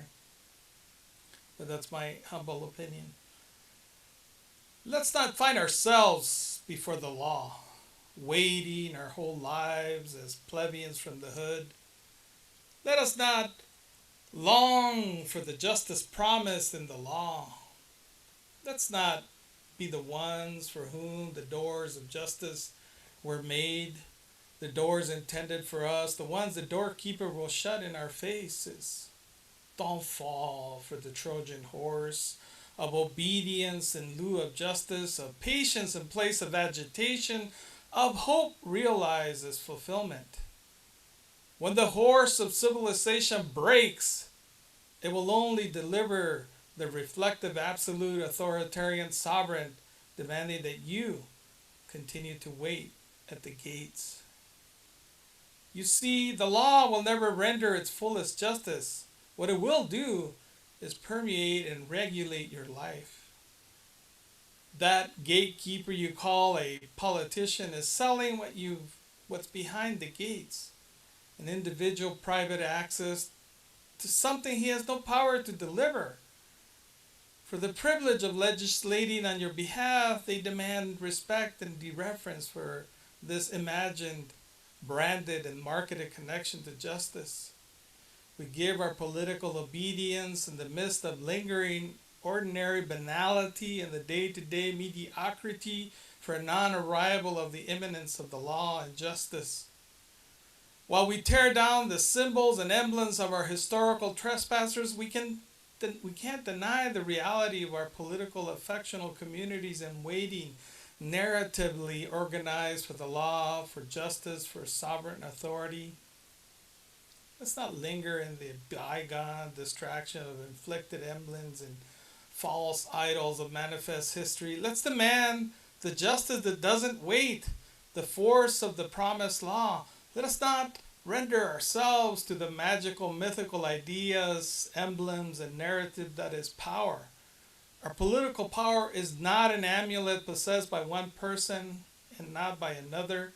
It is our structural, organo force of law that demands entrance to justice now. So that was that piece. And then we were having a poet appreciation, and I didn't make the list at the New Year tonight, so I was going to share what my poet appreciation tonight is. It's for Jalaluddin Rumi from the 1200s. Uh, he was from Tajikistan, then Aleppo, and then if you pay attention, at that time it was the Mongols basically doing the game of empire, trying to take. They've always been fighting for these particular lands because of their fertile valley that's along the Nile River, and so I think this piece is very relevant. You guys will have to tell me. My poetry is like the bread of Egypt.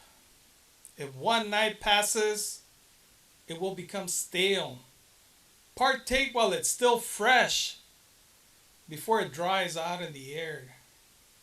My words rise in the warmth of the heart. They fade in the cold of the world.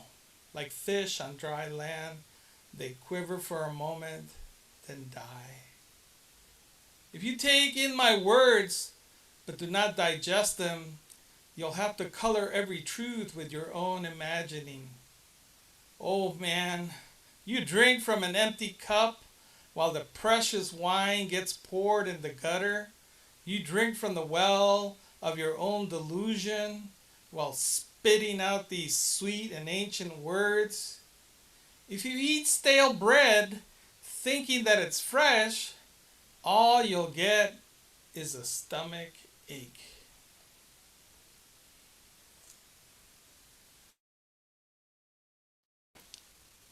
Okay. All right, man. All That right, line. Richie, let's try this. Can we do a sound check? Let's do it. Yeah, let's get our Chicano blues man up on here. Let's see. Let's see. This is my guitar.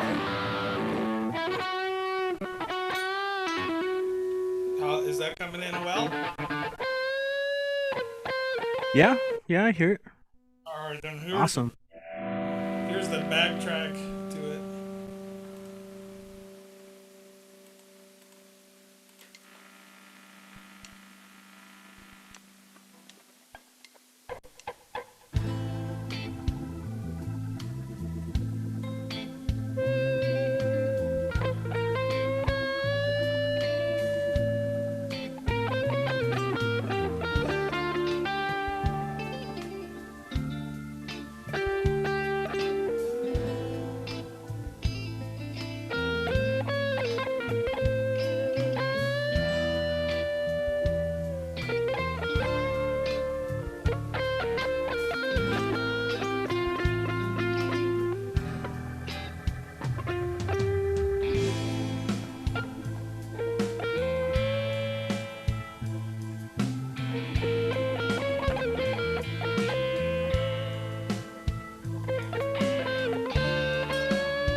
Yes.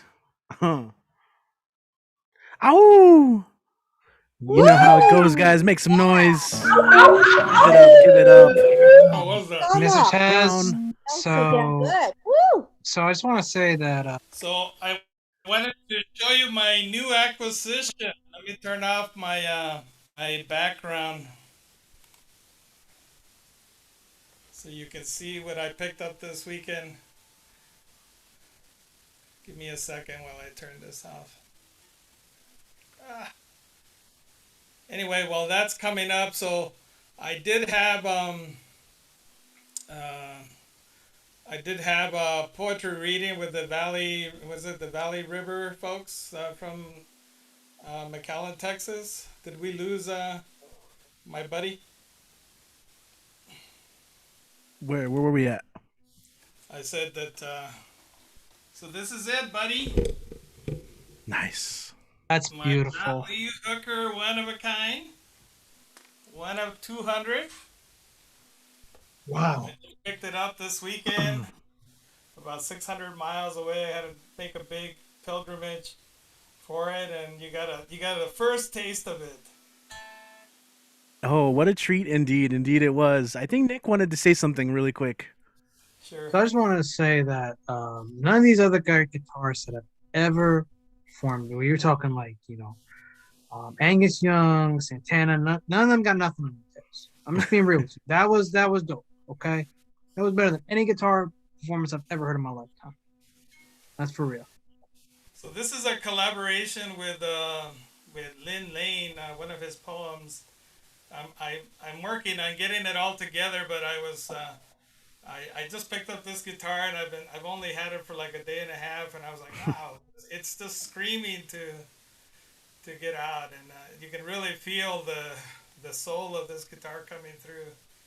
It just feels something totally different. I don't know how to explain, but I'm sure you guys could feel the soul of the guitar coming through. And then once we add Lynn Lane's lyrics in there, I think you guys are gonna go like, wow, that's some crazy shit. That's awesome. And so for many of us tonight, Maestro took on another dimension, of meaning. El Maestro. I dig that, man. Let's collaborate. I'd love to do a collaborative piece. Of course, we got a whole bunch of people we got to do this, but so thank you for the patience, and I appreciate everybody's feedback. I hope you enjoyed the premiere here, and then also that the poetry sounds well for you guys. Hell yeah, awesome. Look forward to more incorporation of music as well on these. And then if you guys are tuning in and want to follow, you can find him online, Gaseous 2019 online, and also check out on Facebook the Pandemic Poets page. And it's a great way to keep up to date with everything that's going on. People share their events, their workshops, and take part. If you're watching and you're like, I know you have something you'd like to share, there's no need to be shy. Come on in. All of these most of these places are welcoming communities. Just get your start. There's how does that saying go? Like the best time to start was yesterday. The next best time is today. Like just find your time. And if you're ready, we're here with open ears, arms, and hearts. So thank you to Sosamok. Appreciate it, man. Yeah, make sure you tell Domo to go back and play this because she missed it. Right. Yeah, we're gonna have to do that. Send her. She's studying right now. She's got a final in the morning. So we'll get her. We'll get her for sure. And yeah, we miss Domo for sure. FOMO. Today's the FOMO. FOMO on Domo. All right. That was cheesy. But let's go and keep going, guys. We got a couple more performers left that are signed up, and I think we'll probably end the night. Well, we have Dan as well, but we'll end the night with Khan maybe one more time, and maybe I'll share something. But right now, we're gonna go ahead and bring up someone who has been here since day one. He is a day one, and honestly, his role has been invaluable to these online open mics. Honestly, I trust him, in so many ways. So I'm happy to give him the title of co-host, even though he's not even hosting, but just to help out a little bit in case things go wrong. He keeps track of the time. He's kind of like, he's one level of bouncer that we have at BWOMS, but either way, I'm always happy that he's here in every week. Let's go ahead and make some noise. You guys already know. Let's make some noise and welcome Kit Ren to the stage.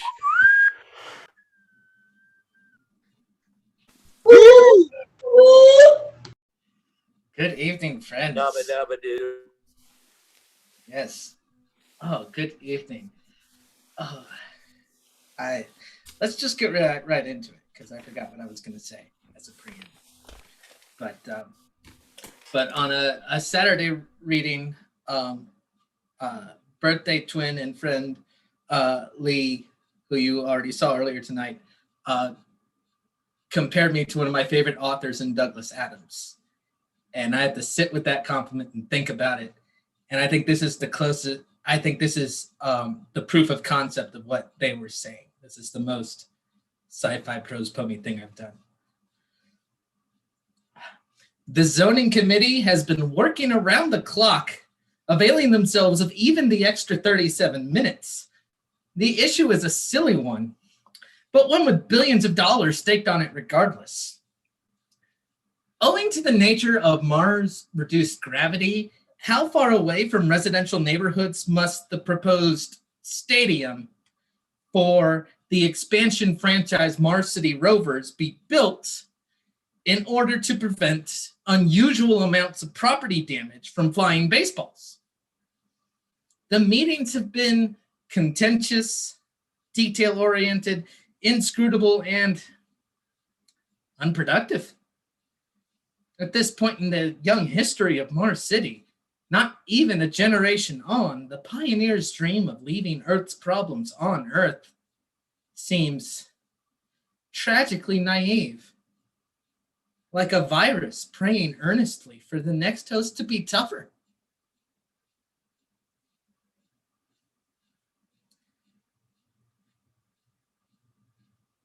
All right. Another old one and then two new ones and then the cover. But it's my buddy Mike's birthday today, so happy birthday to him. I don't know if he's watching.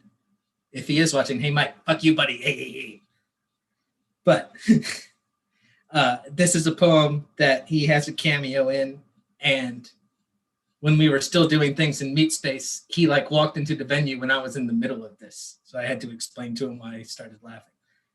But that's the past. That's another country. Let's concern ourselves with the here. Friday night, uncaffeinating myself at the local bar in the company of my best friend, who is also my personal attorney. He has been stood up for the second time this week by the same woman, but won't accept my laughter or my sympathy. At least I'm in the game, Kit. We're worried about you. We think you might die alone. But how can I be alone when I have a we? And what a robust and useful we it is. They talk me out of unnecessary mea culpas. They edit my DMs for clarity. They surreptitiously feed me the name of the woman at the end of the bar who has reason to think she knows me. Sorry. The Chisme Industrial Complex will exceed all of its targets this year, thanks to my self-appointed paparazzi. Rejection may still swell and puff like a bee sting. But do you remember what happens next to the bee? I have a nation of friends in places high, low, and hidden. How can any man think of me as lonely when my love is legion, like the Swiss Guard, when they are versatile, like a Swiss knife, when they are reliable, like a Swiss watch, outwardly neutral, but deeply partisan, just like the Swiss.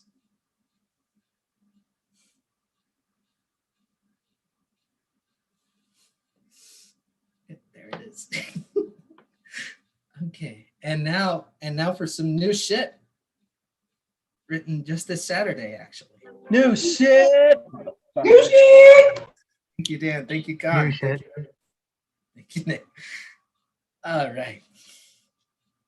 It's an ode to the prose poem. Because you can't tell because it's not in front of you, but that's basically what I'm doing most of the time. I thank God for the prose poem. I thank God for a back door into the heritage of poetry. The prose poem is a scholarship program for the musically indifferent, rhythmically challenged, formally indolent. I am equally thankful for its identical cousin, flash fiction.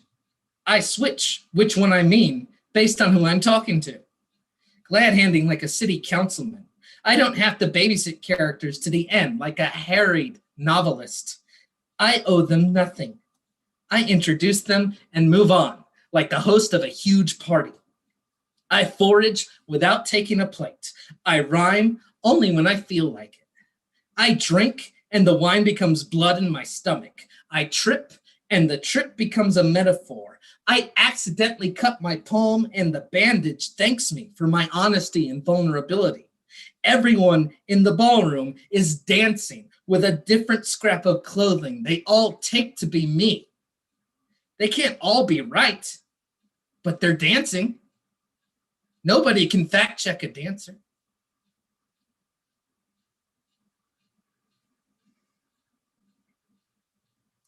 And another new one. Let's just dive into it, shall we?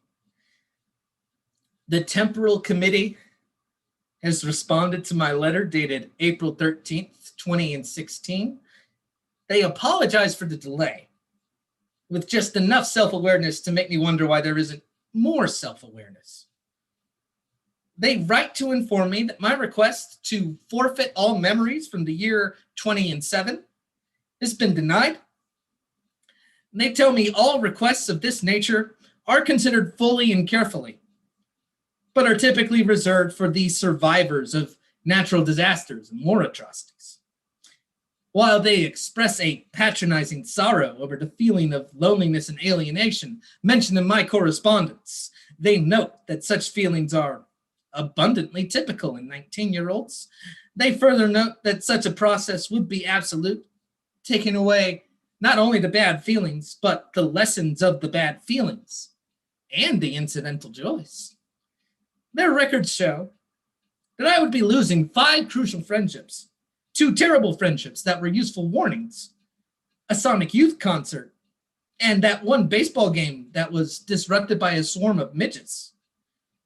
Wouldn't I like to keep remembering watching that on a 12-inch television? They inform me of my rights to an appeal and have enclosed the appropriate forms. I'm reflexively filling them in when I stop and reflect.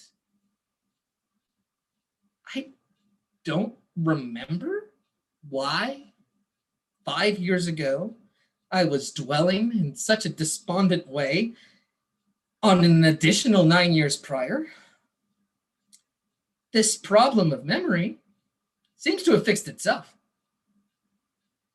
I wonder why we all approved of the Temporal Committee and Memory Bureau without much political pushback. There was a rally or 2. I went. I marched. Mostly to get out of the house. A little bit just to be seen. The opposition was focused on its Orwellian potential, but the reality is less exciting and worse. They are unhelpful, opaque, combatively self-righteous. Let me speak to you plainly. I don't need this shit. I can forget things just fine on my own.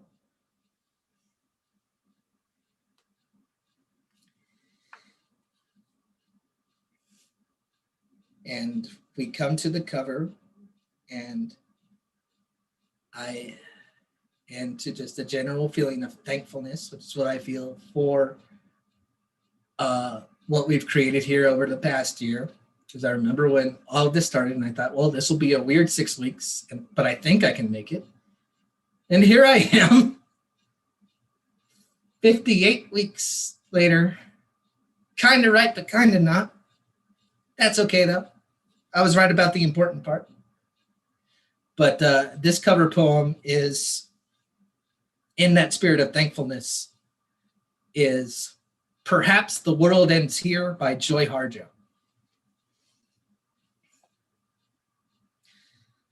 The world begins at a kitchen table. No matter what, we must eat to live. The gifts of earth are brought and prepared, set on the table. So it has been since creation, and it will go on. We chase chickens or dogs away from it.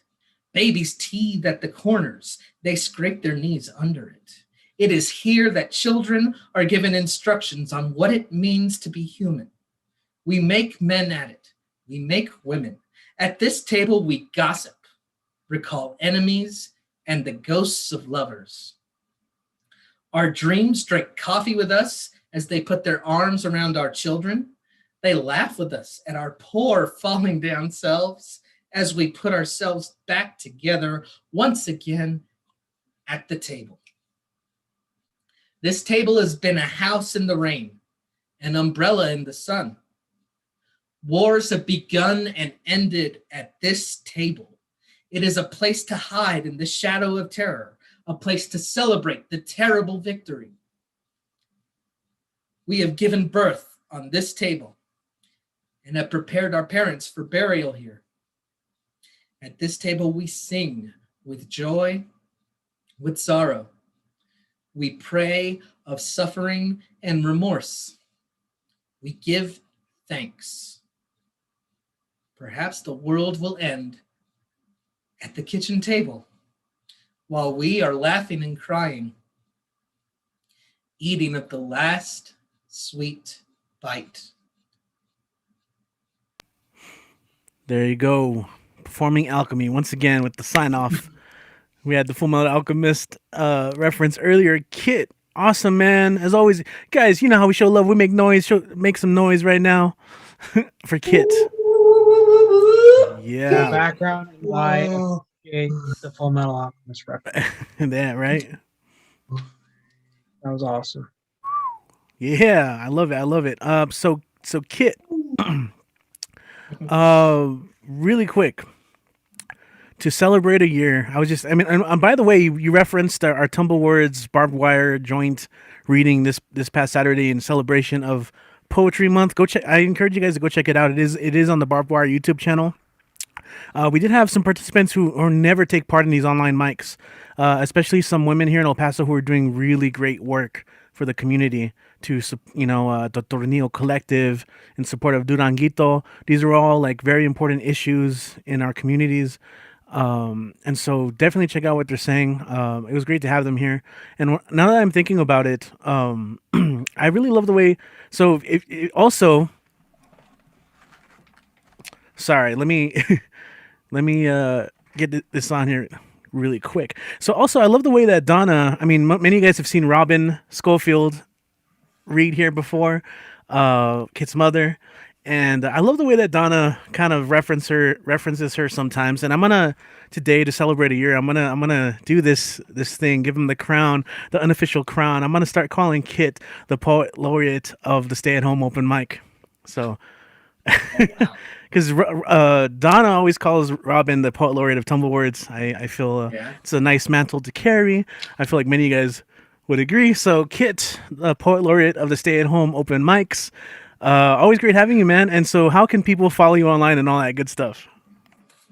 Oh man, I got a title now. I gotta put that on CDs and shit. No one will know what it means, but they're supposed to ask. Oh, good God. Okay. That was really cool, Richie. I had no warning of that. That was really cool. Instagram at Kit Runaway, Twitter at Kit Talk Sports. It's a little different than here, but kind of the same if you saw the t-shirt. Kofi, that's a very artsy fartsy blog about football. Don't worry about it till September. You can find me on Facebook. You can give something, you can put something in the tip jar at PayPal, or you can just send me a normal email, or you can keep coming here on Mondays because I'll be here. Hell yeah, Mr. Monday Night, as it goes. That's essentially what we were going for there. So thank you, Kid, as always, man. Gratitude all around. So we're gonna keep going, as I mentioned before. We're gonna keep doing this because it's such a great platform. I also do like it as a venue. I never would have considered. As I'm at the beginning of the show, I mentioned some of my hesitancy and kind of like anxieties about trying this, but it's been nice week in and week out, like consecutive weeks, not having to worry about like getting enough people. We definitely have more than enough people to run like more than a 2.5 hour show, and that's pretty amazing. But I do thank Kit for being one of those linchpins, week in and week out. And again, we've grown so much because of it. To see everyone flourishing, again, in contrast to everything that's been going on around the world, not just with the pandemic, that stuff, and social justice issues. It's been nice to come together and do all that. So I'm gonna go ahead and try something here. Hopefully you guys are doing well. Thanks for tuning in. Another Monday night. We're gonna keep going. We got a couple more peeps left, so I'm gonna try a new intro. Hold on. Can you guys hear me all right? Yeah.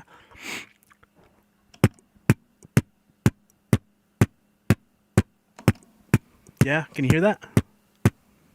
Dum dum dum dum dum dum dum dum dum dum dum dum. Dum dum dum dum dum dum dum dum dum dum dum dum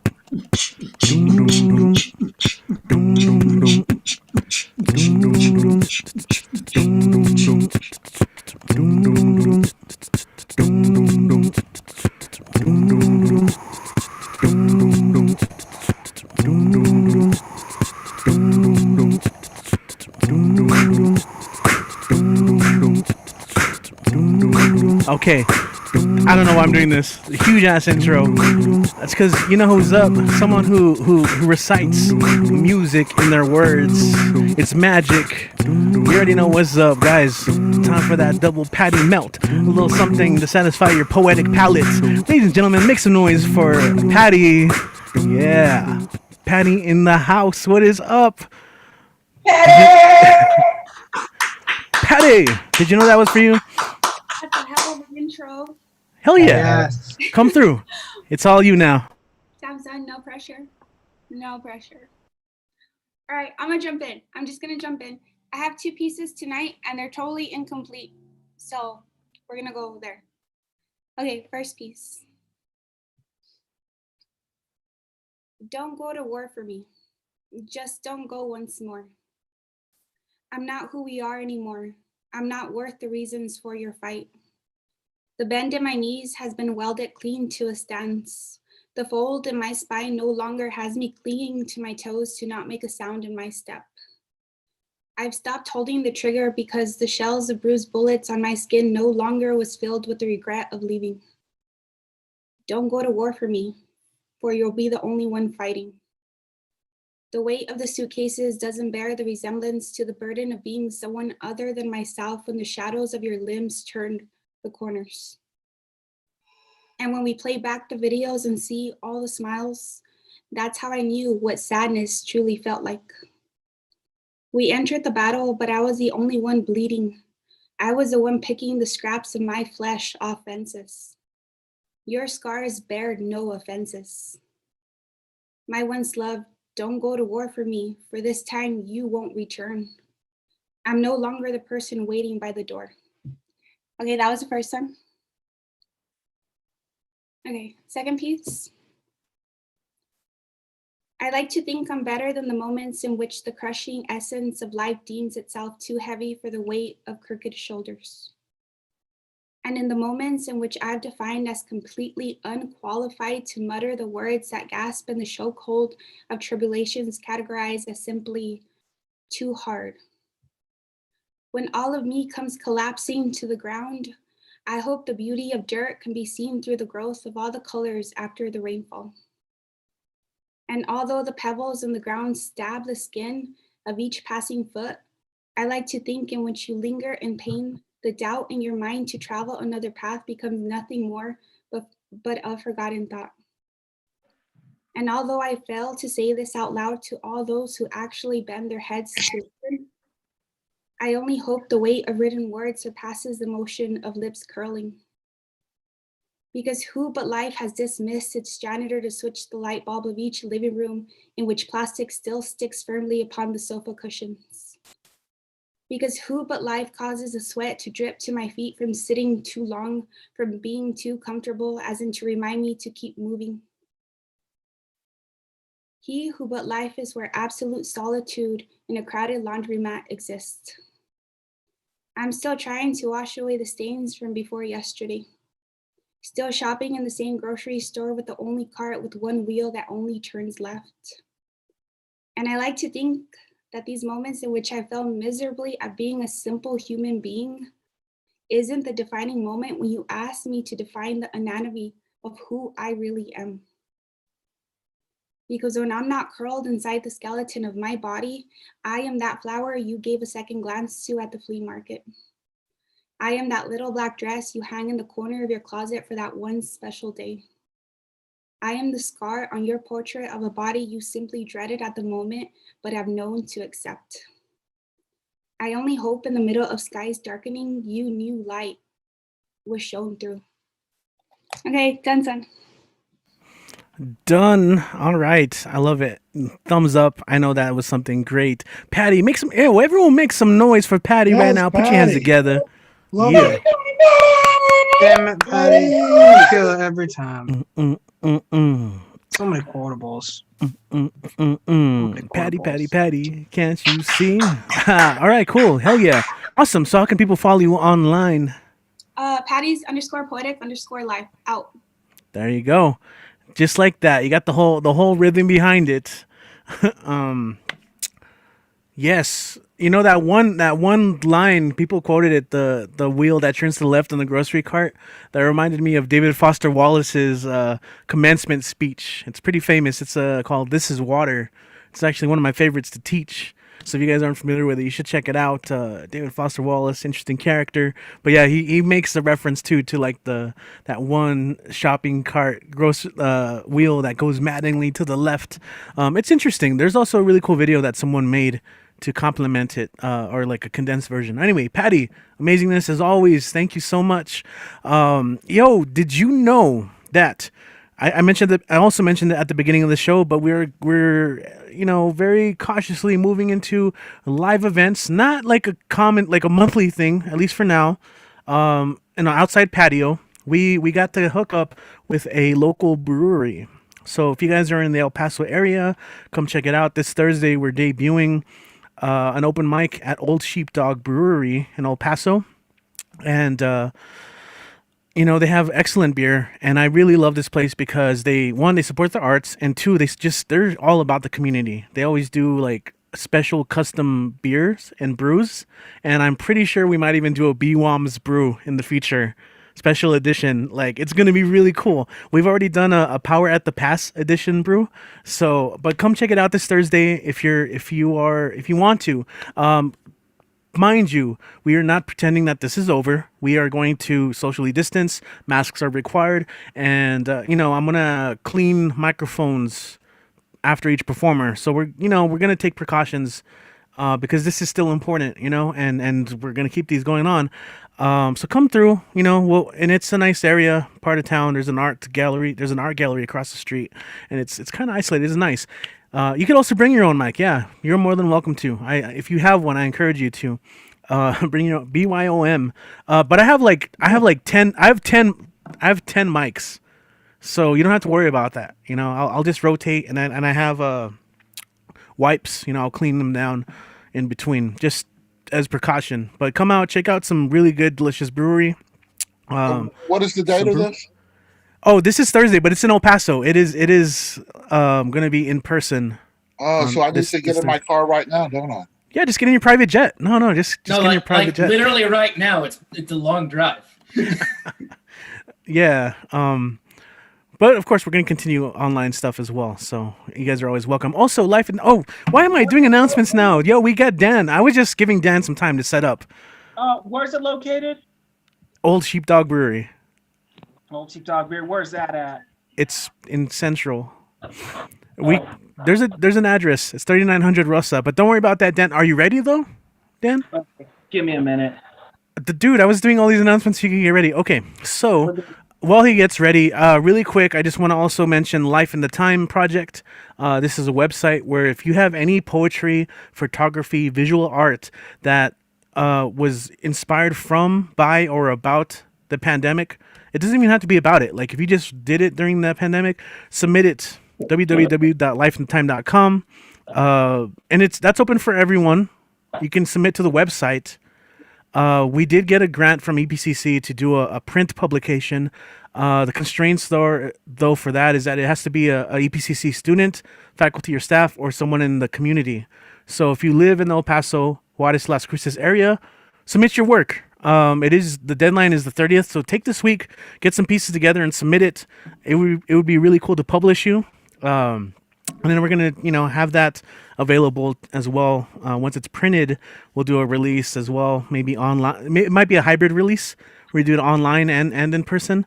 And we'll have copies of the book available for you as well. But just hit that up, lifeandthetime.com. Lee has submitted. Probably, I think a couple other people have submitted. Nico, I think, submitted something. Nico Kim. Nico Silva also submitted something. So Kit submitted something. I still need to review that and put it online, but those are there. So if you have anything based around the pandemic, go for it. But right now, let's go ahead and keep going. We got Dan the Man. He is also a mainstay. He was always here for the open mics as well. So Dan, how are you doing, my friend? Dan, what is up? Everything's good. Go ahead and do me the intro, please. That was an intro. Okay, ladies and gentlemen, welcome Dan the Man in the house. What is up, Dan? Take it away, my friend. Okay. All right, how's everybody doing tonight? I'm just writing down everything. Okay. All right, guys. I'm gonna do a cover once again. Poems by Emily Dickinson, and yes, Still Waters. There's two of them. So I'm gonna do two of them from Emily Dickinson by Poetry. Okay, and who the hell was that? Okay. It's 1890, book 1, Life with a Flower, page 37. Oh, wait a minute. Page 37. Hold on a second. Oh, I'm sorry. I think I wrote the page wrong. Hold on. Oh, here it is. I'm sorry, page 34. My bad. With a Flower, chapter 12, book 1, Life, 1890. Okay.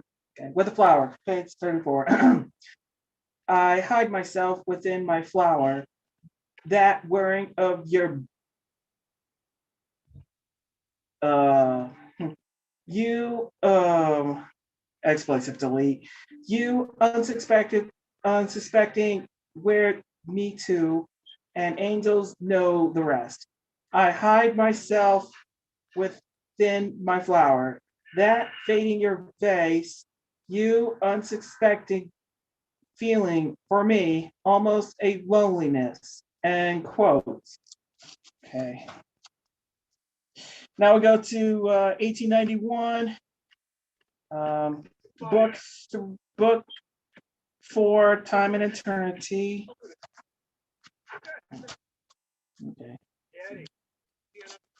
Okay.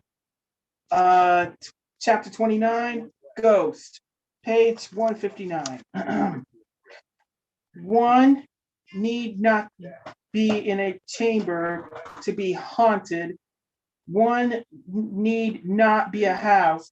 The brain has corridors suppressing material place far safe of a midnight meeting, external ghost, then an interior confronting that wider ghost. Far safe through an abbey gallop, the stone ashes, that moonless one's own self encounter in lonesome place. Ourselves, behind ourselves, concealed, should startle most assassin hid in our apartment, be horror's least. The prudent carries a revolver. He bolts the door. Or look at a superior specter more near. End quote. Yeah. Here it is. Poems by Emily Dickinson. Okay. Oh, I almost forgot. Since we're in the final week of I'll show you. Hold on. I'll see you Monday. Yeah. So what do we?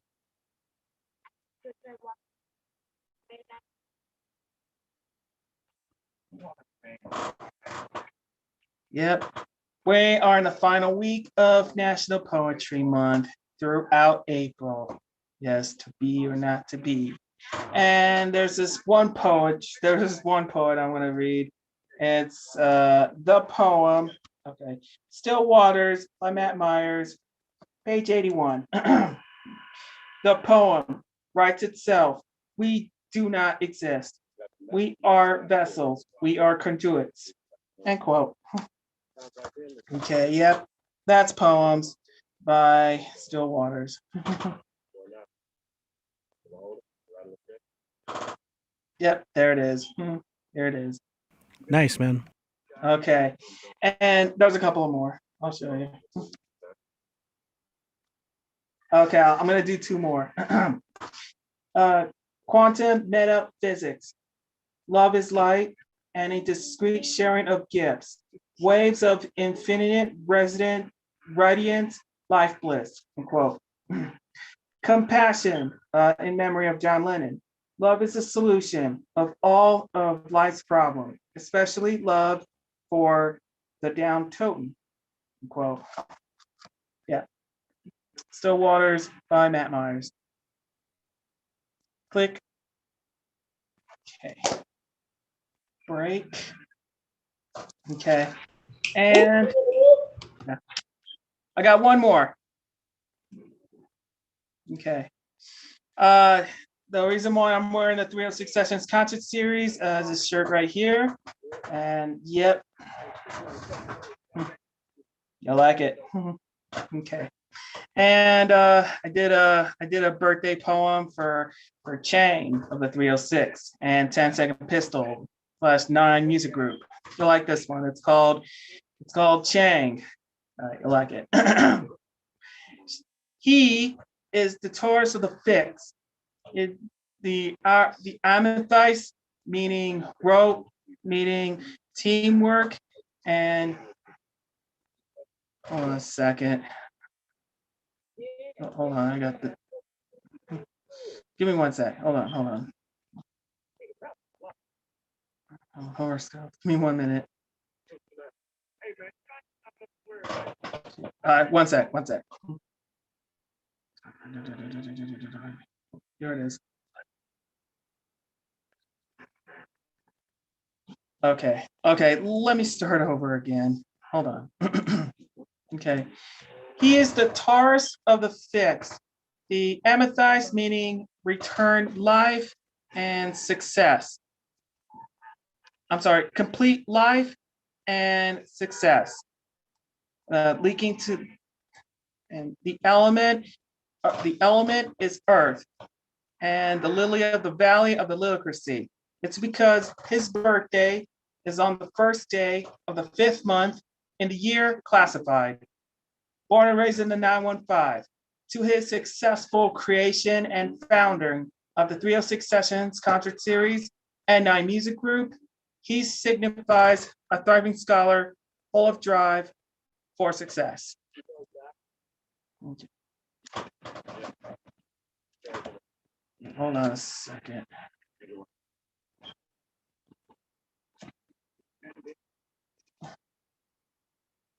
Uh-oh. You gotta be kidding me. Damn it, I think my camera froze. Oh, shoot. No, it's fine, man. You've been performing this whole time, live, in action, smooth. Dang. Okay, you know what? Something's wrong with the camera here. I apologize for that. No, you're good, man. You're still going. Okay. Give me a sec. Let me save this. Hold on. I apologize. Shoot.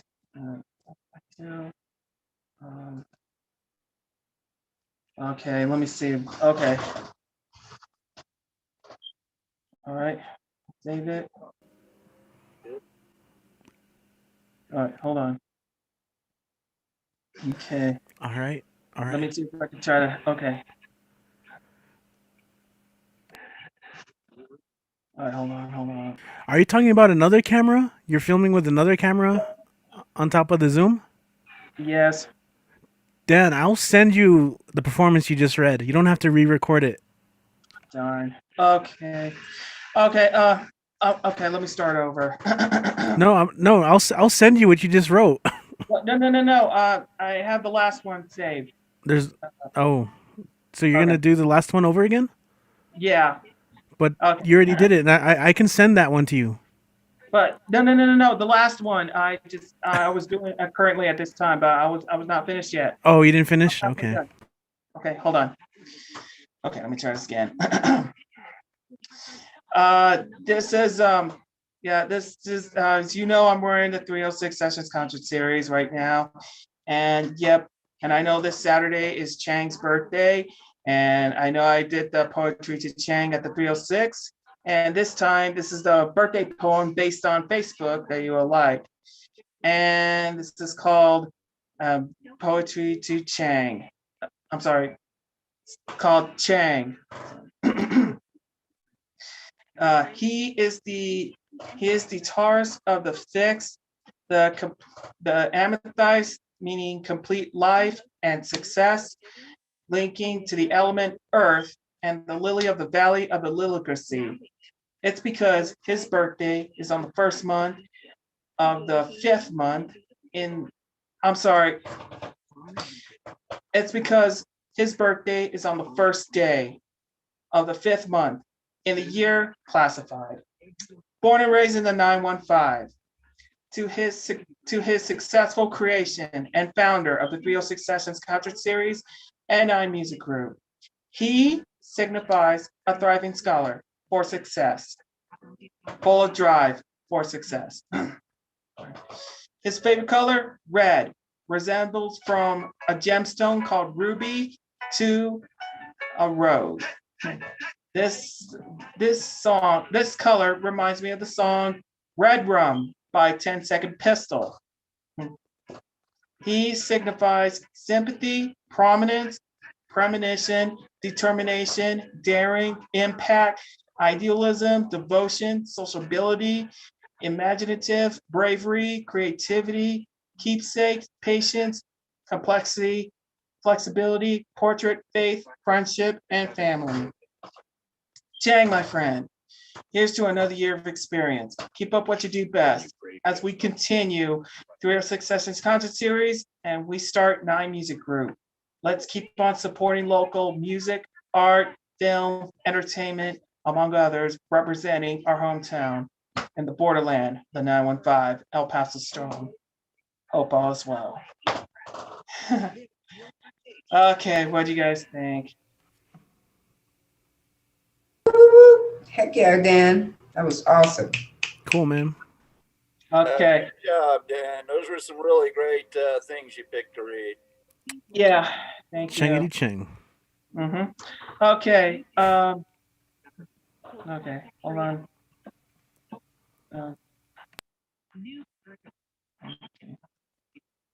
Okay, guys. Don't forget the 26th birthday tribute to Chang. It's this Saturday. You guys do not want to miss it. You'll like this one. All right. Okay. All right. Click. Okay. All right, you guys. Let me share my. All right. Cool, man. Share that really quick, and then we gotta close up pretty soon. I know. Yeah. Dang, I didn't get a chance to show the picture of the stage, and It's fine, man. what the hell is it? Oh, here it is.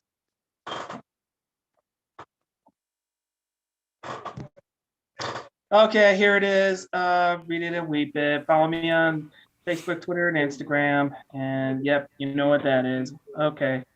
For those of you who are new, screenshot this, or you can go to YouTube, find the uncut version of YouTube. Yeah. Okay, guys. Thank you very much, and you have a pleasant evening. And hold on. Go back. All right, back to you, Richie. All right, awesome, Dan. Thank you. Let's go ahead and give Dan a round of applause. He has also been here since the very beginning, showing love to everyone. Even if you don't know who they are, he's gonna tell you about them, which is cool. I think that's actually nice, a tribute. Thank you, So Rich. thanks, man. What time is it? Kind of okay. That went a little while, but I'm gonna share like a piece or two, and then I'll invite Khan to close it out. But it is the full moon, so I wanted to share a piece, one of my moon poems. I have a couple actually, so I'll share those. Starting with this one poem, and if you've ever been in a long distance relationship, maybe you can relate with this one. But I'm gonna go ahead and play some music in the background for this as well. Okay, here we go. This one's called. Actually, it doesn't have a name.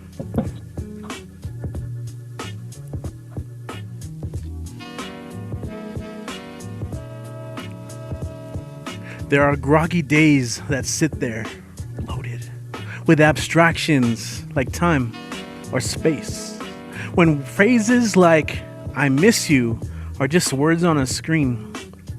Do you ever stop to listen for the music in everyday things, like a passing thought or a smile? My heart gets hungry too.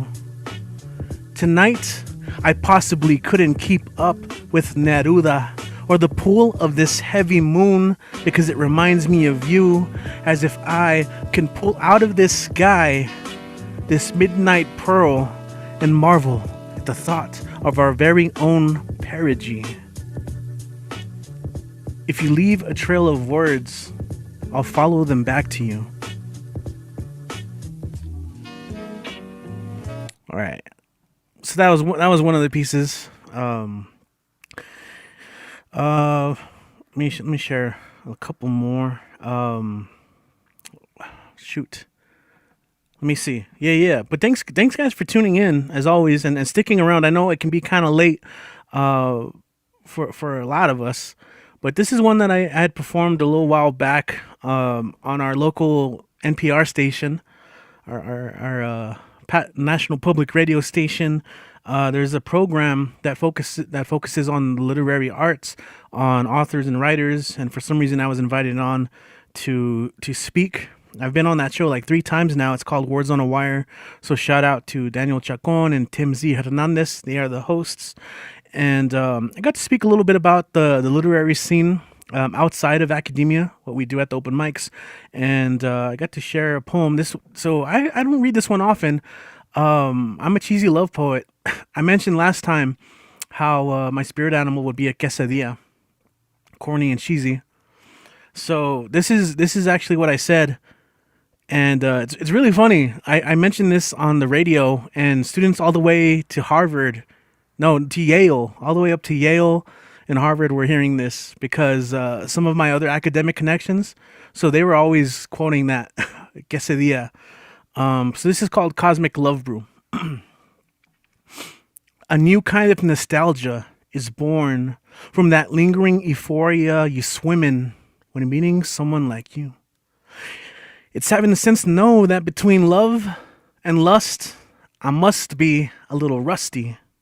See, I'd slowly forgotten about that gift of agony that's bound up in romance, naturally, the kind that slowly unwinds minds like playing chess with landmines. All right, I admit it. My emotional entanglement began through the enchantment of ocular arsenry. When your words burned as bright as supernova soliloquies. When you told me you loved the sound as it rolled off my tongue. Poetry. See, a new kind of nostalgia is born when you dwell on that spell of possibility, and quite possibly pronouns are profound when I and I are pronounced as we. We. 'Cause who we be is free. See, I've been meaning to tell you. Wait, hold on. I've been meaning to tell you that I like my coffee like I like my women. Strong. which is never how I'd like to start off any sentence. But I've come to understand that the sentence can be a lonely place just like this is. It's the kind of thing that leads us to say a lot of stupid, misguided things. But then the heart, it sings. Dum dum, dum dum, dum dum, dum dum.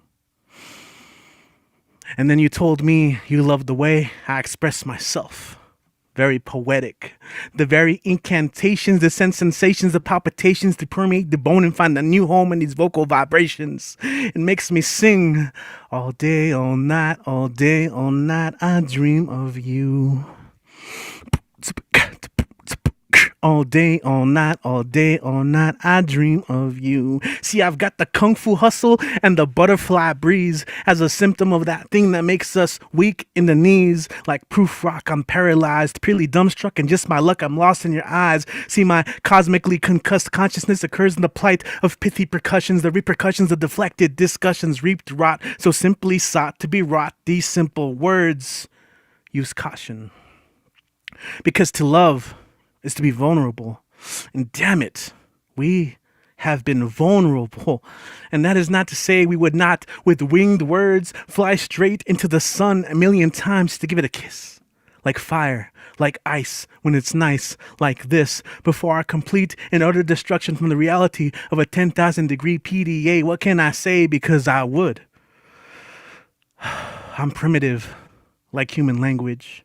Wandering aimlessly to be famously torn asunder in both chaotic bliss and cosmic wonder. It's no wonder that makes the distance between us a glance and a smile. See, I dig your style, but I'm loving your intelligence. In a sense, I'm intense when I flirt with fate. I'll orchestrate straight up sense into meandering mumbles that fumble like broken milk across the Milky Way. Nothing to cry over. And so I spoke. I spoke with the hope of a dope, with smoke and mirrors, to leave the rest to the error, to the terror of when I attempt to recreate the thunder in your stolen glance, just by chance recreate the spark that ignites your smile. But most of all, I want to unravel the universe in your unique verse. It's what you do, inspire, light fire in my Promethean heart. You see, a new kind of nostalgia is born for meeting someone like you. All right, and done. Peace. That's my last one. I don't know if I've probably read this one once or twice. I don't even know if I read this one here, but it's super corny. Hell yeah. But I'm gonna go ahead and I feel like a good way to the night is to bring up Poet Khan to share one more piece.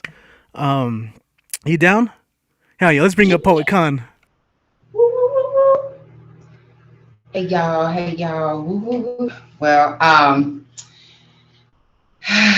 in the light of Poetry Month, I'm going to end the night with a few pieces from my book that is going to be coming out along the talent of the likes of Denise Signs and Marroquin, elemental poet, as well as some other poets that I admire and enjoy.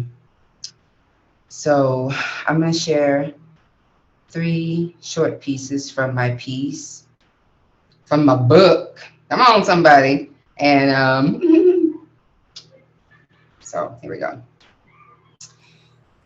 Eden. I guide you down astride in Eden. Hands clasped, toes deep in the sand or in the grass or in the ocean. Whatever we ask. Waves washing over my kneecaps, salty seaweed, sunshine, security. Waves clapping, hands clasped, wings flapping. Seagulls singing, cranes flying low as we jump, waves going deeper into the ocean's opening, hand in hand, waves clapping, wings flapping, magical.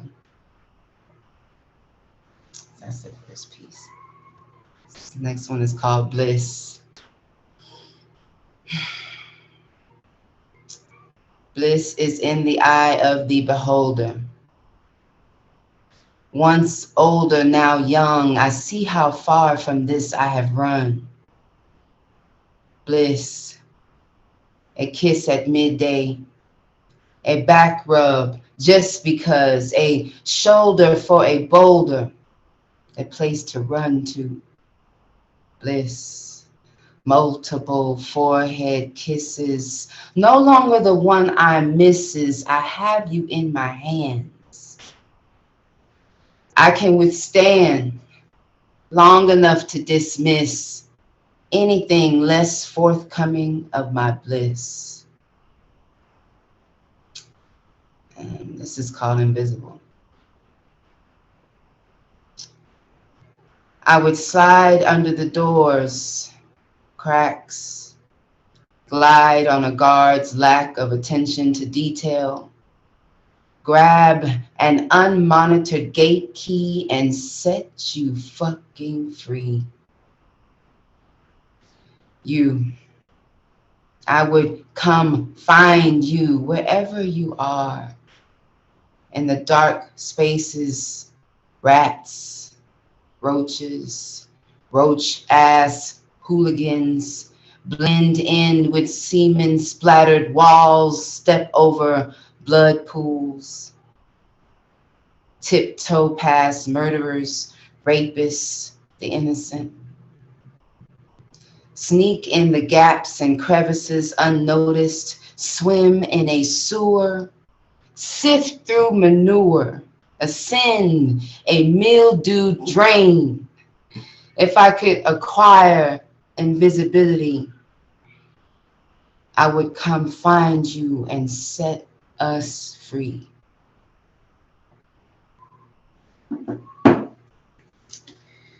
Yeah, man, that's those pieces. Hell yeah. Yes, they are. Yes, they are. Yo, real quick, shout yourself out. Yeah, well, I am Poet Con Ross Fire. You can find me on Instagram at poet_con_Ross. Poet Con, and then you'll see me and pull the rest up. But Poet Con Ross Fire, yes, that's who I am on Instagram. I'm on Facebook as well as Erica Tilley. And I got my website in the brewing, you know what I mean? www.poetcon.com. It's coming soon, you know? Because that's what we deserve. Our awesome talent deserves to be accessible, amen? So, yes. So, it's been an amazing night, man. I have really enjoyed y'all. These pieces came from the book that I'm going to be publishing with Red or Green Books. redorgreenbooks.com is already up. It has our faces, a little bit of each of our books on there, ways you can support us. So I have that. And then I also have this anthology that I am in, a salute to Black women poets tribute. I am in this book. If you'd, my poem Hair Riot is in this book. So if you'd like to purchase one, let me know. You know, and yeah, that's a little bit of everything I have going on, man. Just find me in these poetry streets. I will be in the smoke, wherever my poet friends are. You know, thank y'all for tonight, man. It's been a great night. It's just we pulled it together, man. We did it. We did it through whatever it was and all that it was, and everything we lost and everything we gained. We took this time and came out with something from it. So, you know, I hope y'all let that give you some peace. And this is proof. You know what I mean? So, heck yeah, man. So, heck yeah. I'm out. Con, oh, yo, Con Ross Fire here at Barbed Wire. I pulled an Ed and I said barbed wire. Hell yeah, I'm looking forward to all that as well. Awesome pieces, amazing pieces. Man, yeah. Conross Fire at Barbed Wire. Sweet. Also, I totally forgot. I had the wrong background on the whole time, but here I now have all the overlays.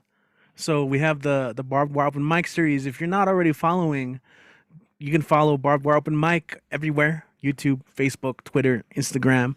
We got lots of stuff going on as always. Fresh cuts is a new thing that I'm doing. It's to highlight the people in our community that can come into my studio and we can film, get some nice video and really nice audio for their poetry. We need that. That was something that was missing here, and so I'm gonna provide that for you guys. I'm still waiting for Khan. I'm still waiting for Patty. I'm still waiting for Kit. I'm still waiting for Lee. Come through, guys. All right. And Dan, Dan, you don't have to mute. You too. I see you. Come through and share your stuff. I got the setup. I'm working on it, getting better at it. Denise is already on there. You know what I'm saying? Some peeps that you don't know. That's another thing. Some of the peeps that have already gone on don't make it to these open mics, but they're sharing stuff, doing really great things too. But you guys are more than welcome to come through at your comfort, of course, at your availability, your comfort. If you guys want to donate, there's some info right there. Does help me pay the monthly fee for the Zoom the Zoom account, so we can do these and go over 45 minutes or whatever the limit is, and also live stream and all that other stuff, record. And I'm Rich. I'll see you guys next week. All right, I'm gonna go ahead and end the live stream. But as always, everyone is welcome to stick around as long as they can, as long as they'd like. You're more than welcome to take a nap and sleep and dream over our conversations. But for the stay-at-home open mic, I'm gonna go and say peace. Later, guys.